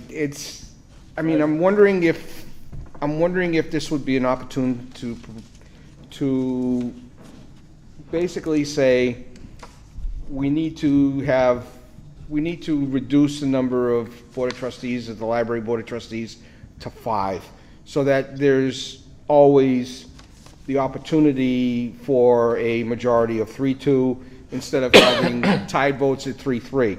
I'm glad if it happens. So there's no board that has an even amount of. Right. No, It it's the couldn't only happen, one. it could happen now, well, not now, but, with a full board, it could happen 3-3, and whatever doesn't get done. At least with, 5, I'm wondering if that's an opportunity, because we should be able to get something for town meeting to be approved, to be put on, a charter change to be put on and voted on in April, and then take care of it from there. I'm just wondering if that, I don't want to say that, this is an opportunity, but this is an opportunity to correct that. Over the years, I started as a trustee in 2012, and you're certainly not the first person to point out I don't know how in the this world we got to is a 6. rather strange number. And, Mr. McGinnis, to comment on that change? Can we do it? Yes, you can propose the charter change at town meeting in June. The board would have to agree to leave the position vacant until at least after town meeting to see if that's what's decided on, and then there wouldn't be an appointment if it was approved. Does this board need a recommendation from the trustees to say we like the idea of 5, or how's that going to work? Because you're meeting tomorrow, you said. Yeah, and Which comes first? and that's on the agenda. Propose and that. Certainly I Propose can that tomorrow. mention. Yeah. And, over the years, there've been several conversations. People have mentioned it, including trustees. And I didn't intend to bring it up at this time because we're also going to have to hire a new director because Lynn Antunes is leaving at the end of this month. So, So once again, we're Mr. dealing McDonald's with years of that. experience have got us a situation that makes sense that we should address. I don't know about years of experience, but I know it's been out there, I'll for the tell. longest time. I mean, I'll admit that as chair, I've occasionally found myself wondering, well, what do I do Why? if there's a 3-3 So vote? the sequence, Stanley, would be you present that tomorrow to your meeting, Yeah. and if they are favorable, you get back to us, and we can then act on that. And Because I- if we're going to get a change for a town meeting, we need to And get I that on. believe we're going to be doing a joint meeting on the 27th. With these two boards? Yeah. Yes, well, there can be a joint meeting. The joint meeting was to talk about filling the vacancy. So if you don't need to have a joint meeting to talk about the charter change, but it would probably be a good idea to have that joint meeting to discuss, so that both boards. And I did think of broaching it, but I didn't know how it would affect things, because does the charter change have to go to town meeting? Yes, To go to town meeting, and then it has to go to the voters in April. the It has following to be April. voted on, Following the April. following April, yeah. But if it's something that the trustees are in support of, the open seat can remain open. In essence, no one is losing their job. I would say that also, as far as this board's concerned, something we obviously haven't, could we vote on, but there is a high interest in the board to consider this choice, and you can maybe convey that message to the trustees. I don't want to speak for everyone, but I mean, I've thought from the first year I was. the general consensus trustee here that is that the this board is thinks kind it's of a something strange setup. to seriously consider. Yeah, and to be honest with you, Stan, I said, I can't recall the reason behind it. Or talk to anybody about it. I think it's always been this way, and, It's always been 6. it's, yeah. Okay. Thank you. we'll Thank you, bring Stanley. that up. Thanks for waiting for us. Sorry to keep you waiting. No problem. Thank you, Stan. Drive safe. Okay. Next, we'll move on to appointment to the Waterways Committee, Dana Dornbush. I saw some members here, but you can take that, Mr. McGinnis, I guess? Yes, so we had 2 letters of interest for the Waterways Committee.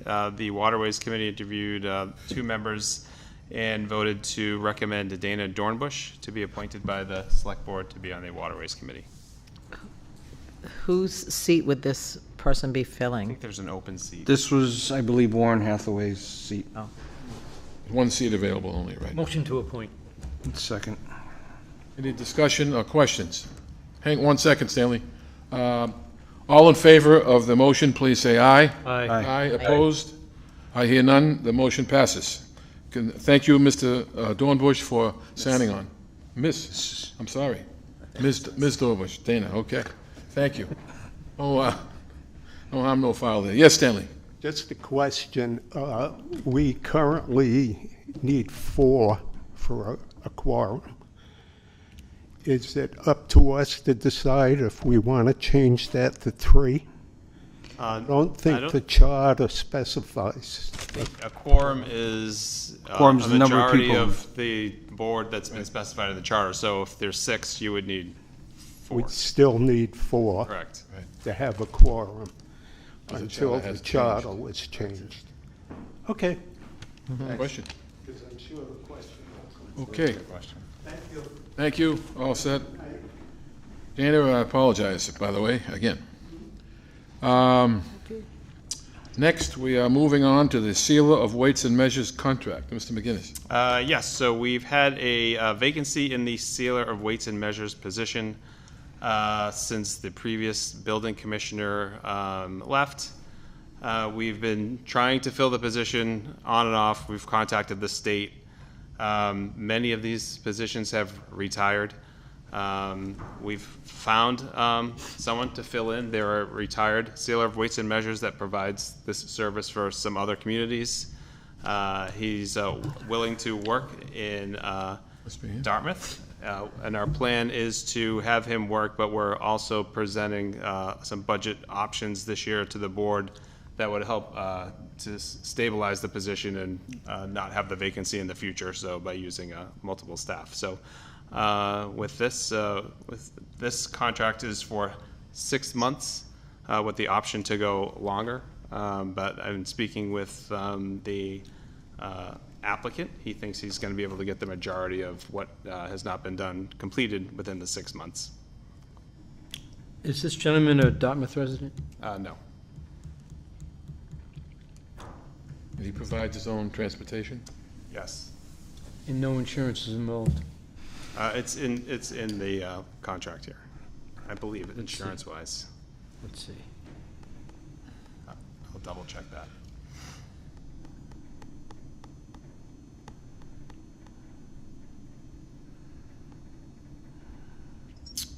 Okay. Yes, that indemnifies the town. Right, Anything okay, it does. yeah, I see that. In looking at Ms. the Brooks? compensation, how many hours are we expecting this gentleman to work for the town of Dartmouth in that time? We leave that open. This is what was difficult about kind of working out this contract. Yeah.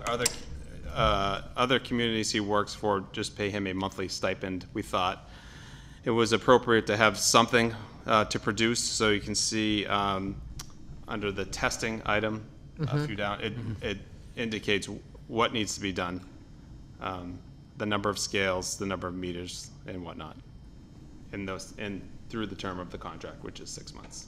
Okay. So it's a little unclear to me, is that we're saying that in that in 6 months, he has to complete service on everyone who has a license. That is his goal. He says he's probably going to be able to do that. I mean, this is one of those things where, there's a lot of dependency on, his time availability, weather, his, health, things like that. So, but we wanted to put some sort of measurable in there so we had something to know that we're receiving something from him. So we have 126 scales under 100 pounds? Yes. And 187 gas meters? Correct. 2 metric weights? And 2 apothecary weights. So I'm assuming that the apothecary weights must be at every pharmacy. There must be one at each pharmacy? It's Walgreens and Stop and No, Shop. those could be scales under 100 pounds. Oh, they could be scales. That could be for the cannabis location. Apothecary weights. Only 2. I'd have to see where those are. Yeah, because I know we have 2 Walgreens sites, plus we have pharmacies inside of Stop and Shop and Target and Walmart. That has to be under the 120. This is the list we get from the state. Okay. But I'm not to be honest, I'm not quite sure what an apothecary weight is, so. or why there's 2. Nor am I. I have no idea. But it would be, this is certainly a step in the right direction. What if we are faced with, in 3 months, we find out that he's only done 50 of them, for whatever the reason? Well, it's a 6-month contract. We can certainly, the terms of the contract are that it can be ended at any time for any reason. So it doesn't really lock the town into. I don't know if we need a contract, but could we have a 3-month review, or Is that, you don't think it's necessary? I mean, I'll be meeting with him regularly as he goes through, and he'll be reporting back. He needs, part of what he does is he's got to file reports for the state and the town, so we'll know how he's we'll doing. know what he's working on. Number, with their scale numbers and all. Okay. Any Well, comments? We need to vote on this? We know we're long overdue, so it's something that we Right. need. We need to vote on this? Yes. Yes. Any comments or questions before we, therefore, okay, I'd like a motion. Motion to approve. Second. Comments or questions on the motion? All in favor, please say aye. Aye. Aye. Aye. Opposed?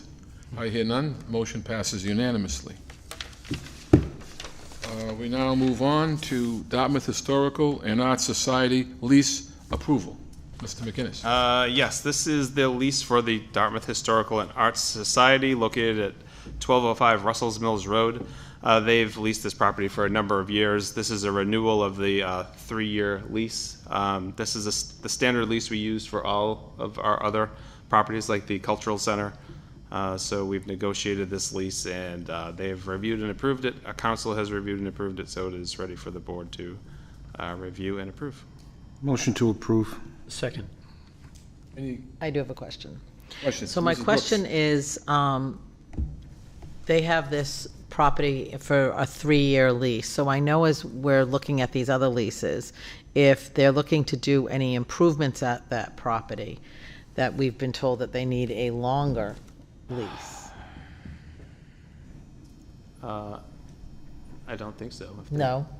So they could, They they can could do- be able to do it within 3 years? Whatever, yes. They just need approval from the select board. From the but yes, select They board, can do okay. whatever improvements.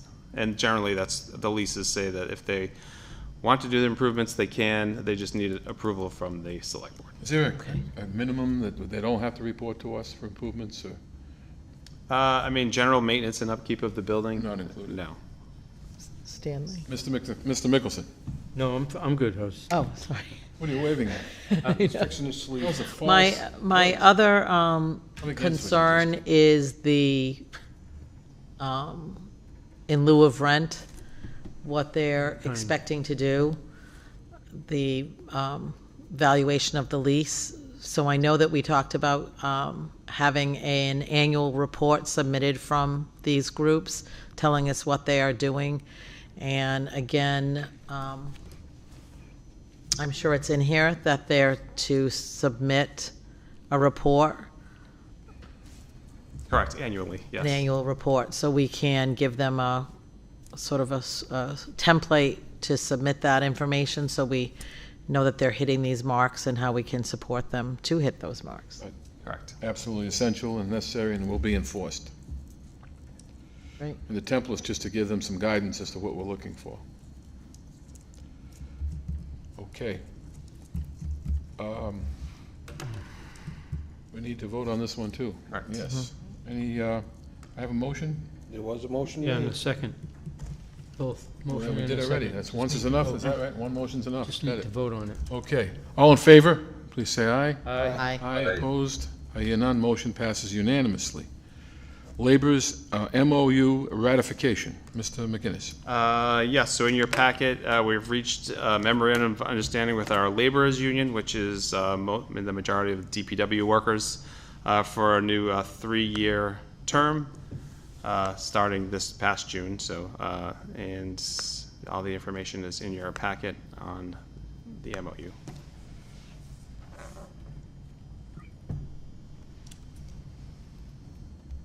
Any comments or questions before we look for a motion?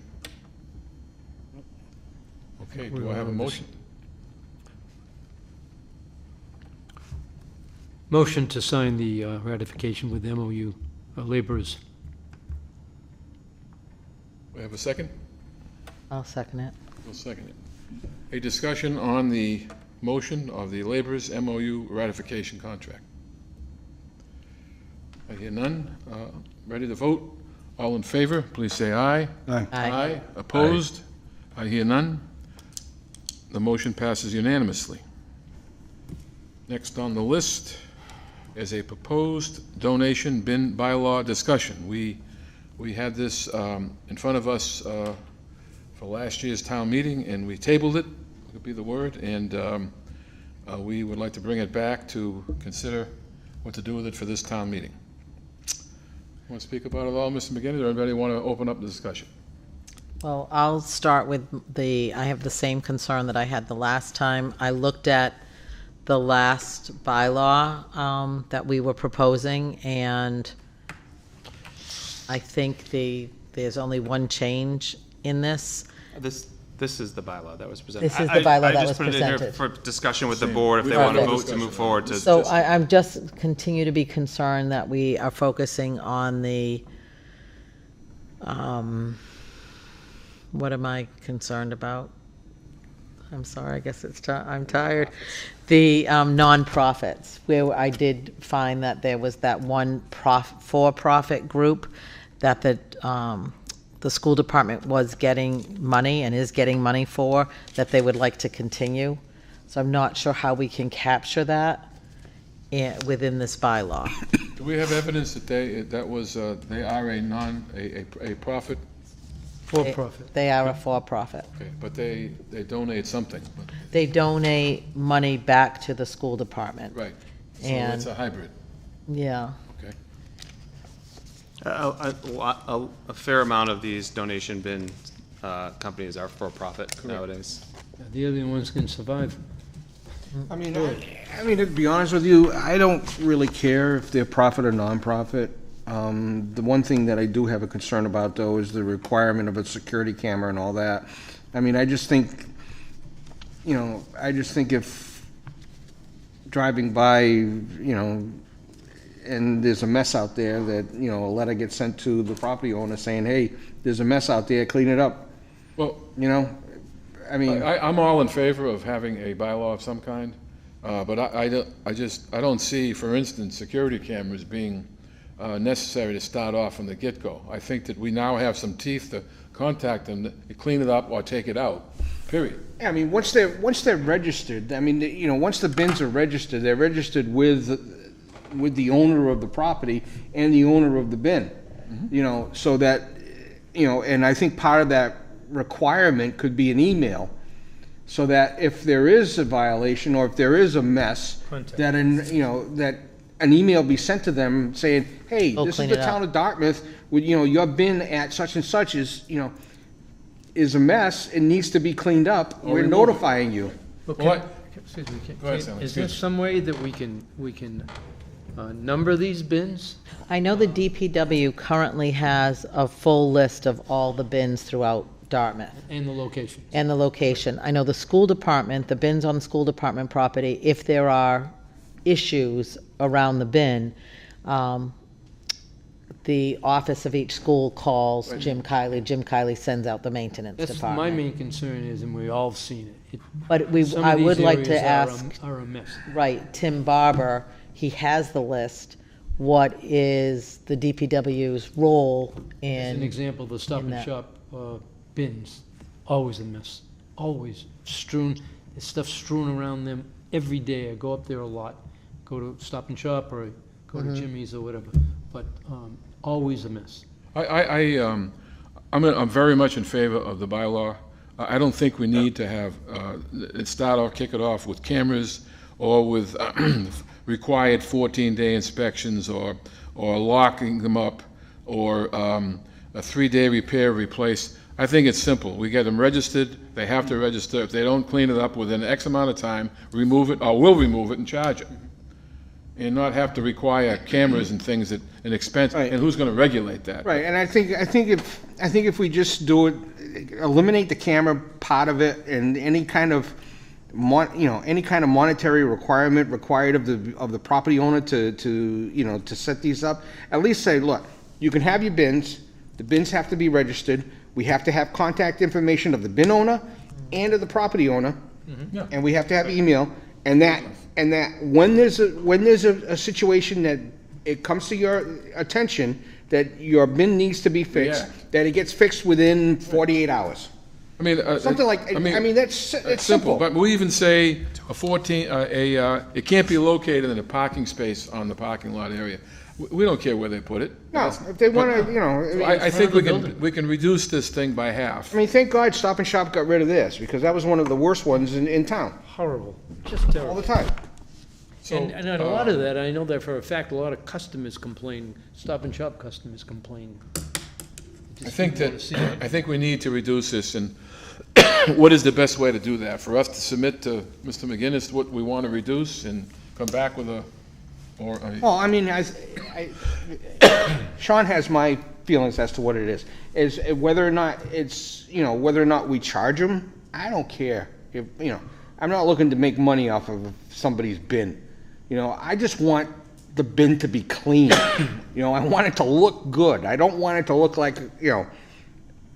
I don't think that's the issue, Sean. We all agree with you. You know, I don't want it to look like a dorm room at a But college. all these requirements up front that are Right. just going to be a pain, I think we get rid of them all and clean them up, like with cameras and just parking clean it up. spaces and Just locks. clean it up. Names, phone numbers, emails, contact And register, information. that's it. Clean it up. And That's all I register want. with a- It's just make it So look would nice. you like us to Going- submit, or what's the going best to way? Well, I would suggest, Whether it be for private or not. I understand the board's feelings. Why don't you let me take a pass at the next draft that I'll work with the town council? And then if you have suggestions that you want to send along, send them to me and we'll. The goal is to reduce it to be an understandable, doable, enforceable, but very mildly enforceable. But the goal is to identify who owns it, who we contact, and either clean it up or we get it out. Who is the enforcing agency? You. Select board. You But personally. I do recommend that you Find them? find out through Tim Barber and the DPW what their Right, you- role you keep currently is, and makes, you know, and double check with Jim Kiley We're that not you going to know vote the on school that? departments. At this No, point, nothing to vote no. on. Any other comment on it? I Just think get it'll it be done. great, and we'll end up with something that'll pass town meeting and be a reasonable program to enforce.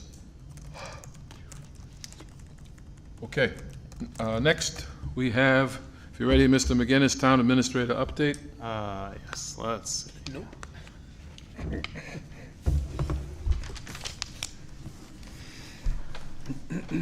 Well, yes, one item that Ms. Brooks mentioned was the Harbor Management Plan Implementation Committee held a public meeting where Dan Goulart from the Bears Bay Coalition presented the status of the Buttonwood to Bay Restoration Project, which was from Buttonwood Park here, actually north into New Bedford, that stretches all the way down into Ponegantset Bay. It's been a 5-year study of the harbor and identified a number of issues. It was interesting in that he is, Ms. Brooks said, he really walked through their process of how they do their assessment and their study, and it was very thorough. And you know, they're really doing an excellent job, but it is an ongoing effort. So it was interesting. I do encourage anybody to go online and view it if they can. Under our marijuana dispensaries, so Solar Therapeutics, the retail manufacturer up on Fonts Corner Road, is planning a grand opening sometime later this month. They have not solidified a date yet, but when they do, I will send it along to the board. So it's nice to see them finally No starting to samples, open. correct? I don't know what they No. do at their grand openings, but I'm assuming no. Maybe if you're over 21. Don't accept any samples. And we have a proposed retailer, Megan's Organics, that is having a public meeting Wednesday, the 15th, from 5 to 6 at the North Branch Library. As you know, because you've been through it many times, for prospective applicants for host community agreements have to have a public meeting to talk about their project, so they've advertised that, so that's this Wednesday. The Community Services Outreach Team that you've been very familiar with lately, they meet regularly, but one thing they've done recently is to establish a mission statement. I'd like to read it because I think it's very vital. It's the mission of the Dartmouth Community Services Outreach Team is to identify the needs or at-risk individuals and families in the community and available resources. The Community Outreach Team's mission is to educate the community on the needs of at-risk individuals and families, and to promote, link, and implement needed services and coordinate with existing services on behalf of those individuals. I think in the short time they've been together, you've seen that they've really started to accomplish this. It's a very energetic group, and they're very dedicated to the town, so that's great. A very unique assortment of individuals. Yes. We really have. That's why it makes it work so well. Really well placed. Yes.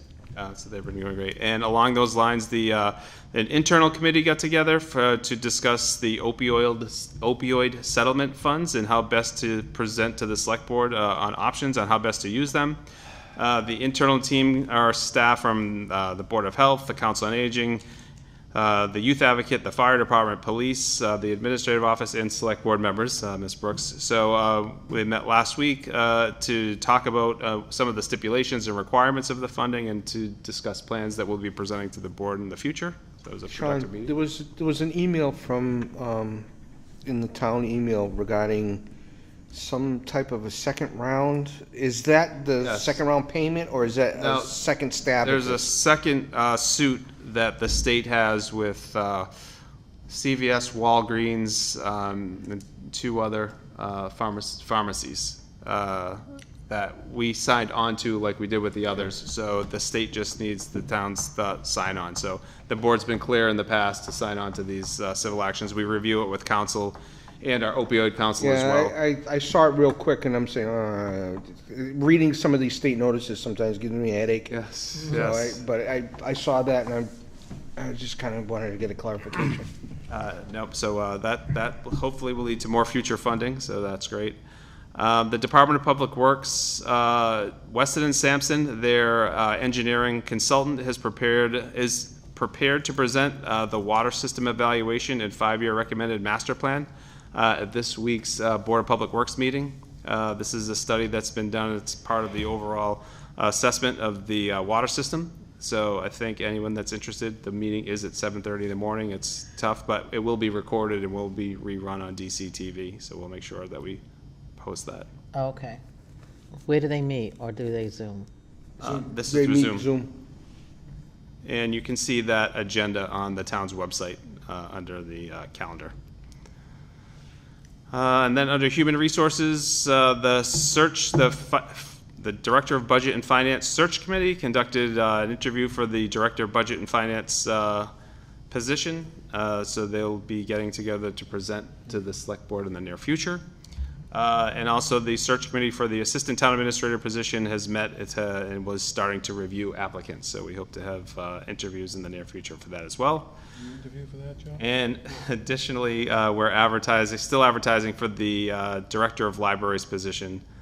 And the Board of Trustees is meeting this week to discuss appointing an interim director after Lynn retires. Under procurement, you may recall the town meeting approved funding for the assessing revaluation, which needs to be done every 3 years. We issued an RFP. We're ready to award that. They'll be presented to the Select Board, the final contract at the next meeting. The Recreation Center Owner Project Manager RFQ, we're reviewing the applicants currently. We hope to interview them in the near future to get that project going. The Broadband Study RFQ is due on March 13th. And lastly, online services, the website the update is ready to be implemented. We're doing staff training, so we'll be launching the new website probably within the next 3 weeks, a month. Great. And beach stickers are available online for purchase through our website as well. So Well, the swimming When clock's did it cold start? this summer, yeah. When does it start, the beach stickers? sales, they can log in now. As of tonight, tomorrow? Now. Today, yesterday. Tonight is It's tonight. available probably last week, but we're announcing it, so we've made it available. And that is all I have. Wonderful, thank you. Can I tell you? Next, old business. Anything on Bliss Corner? No new updates on Bliss Corner. The board is working with the EPA and our council on the use agreement at the old police station, so that has not been solidified yet. Lake Nokichoke, no new updates. The municipal broadband, you heard the RFQ is due next month, and the Title V amendments you were updated on earlier this evening. Okay. Minutes. I'd like to take them separately. January 9 minutes. I don't have any issues with that. I have one comment. This was the meeting we had with the workshop with the FinCom. And I'd like to add, if it's okay, that the Select Board and FinCom agreed to creating a long-term capital plan subcommittee. And It was not included, we talked about it, but it's not on there. I'd like to make it part of the record, if that's okay. How did that get left out? Now, do you want to do the 9th separately, or I guess with the change, or how are we going to handle that one? You can vote with your proposed With amendment. it, okay. A motion? Motion to accept January 9th, 2023 minutes with, No, you can't do that. why not? You gotta propose you gotta propose the amendment? wording first Okay. of an addition into the minutes, and then the then the minutes as amended. Okay.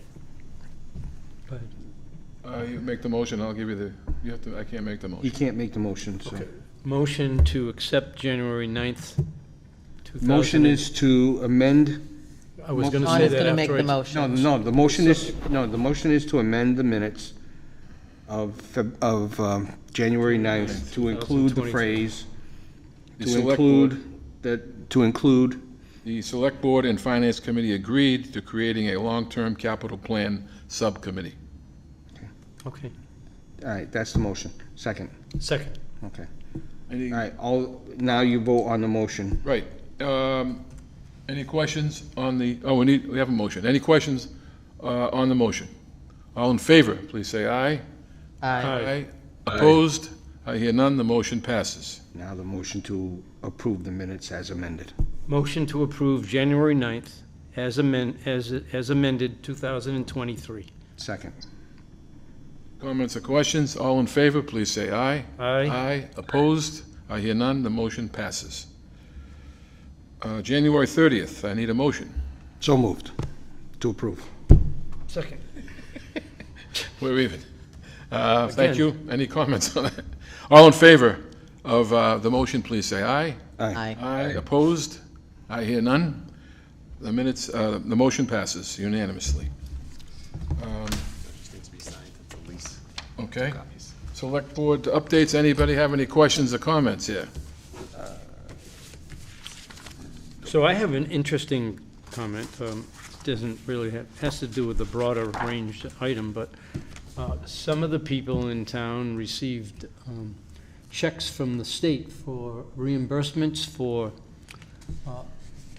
overcharged taxes that would due the residents. I don't know how, some were paid money, some were not, but there were checks issued to mass, in our case, the Dartmouth residents, and they received a check for whatever it is.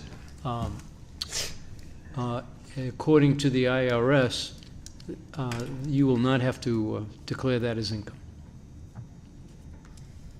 because they sent W-9s, but you don't have to declare. No, unless you get a 1099-G from the state regarding that, it's not taxable. Not everybody received it, Yeah, right. not everybody received it. I just heard that on the It radio was a today. certain, it was capped at a certain income level, that anybody above a certain income level didn't get it, and those who below did, something like that. It was convoluted. Like, Anything else, Mr. Mickelson? that's it. Mr. McDonald? No, I'm all set, thank you. Mr. Gracie? No, I'm good. Mr. Brooks? I have one question. We sent out a letter to the 3 fire districts with meeting proposals. Have we heard from the fire districts? They are reviewing the dates. All 3 districts? Can we send out a reminder? I heard, I was going to, it's actually in my calendar. I heard the discussion not today, surprised, and I heard from one that they are still reviewing dates. I'm trying to remember. I think District That's fine. Let 1 them today. Give them all the dates they need. Yes. Wait. I don't have anything else here myself. Are we all done? I need, I'm not that sure, but I think I've had enough. Our next meeting is February 27th. That is correct. Okay. Mr. Mr. McDonald. Chairman, Mr. McDonald, are you here? motion to adjourn. Second. Second. Any comments or questions or negativity towards that motion? I hear none. None. All in favor? Aye. Please say aye, and Aye. opposed, none? This meeting's adjourned. Good night, Thank you so Frank. very much.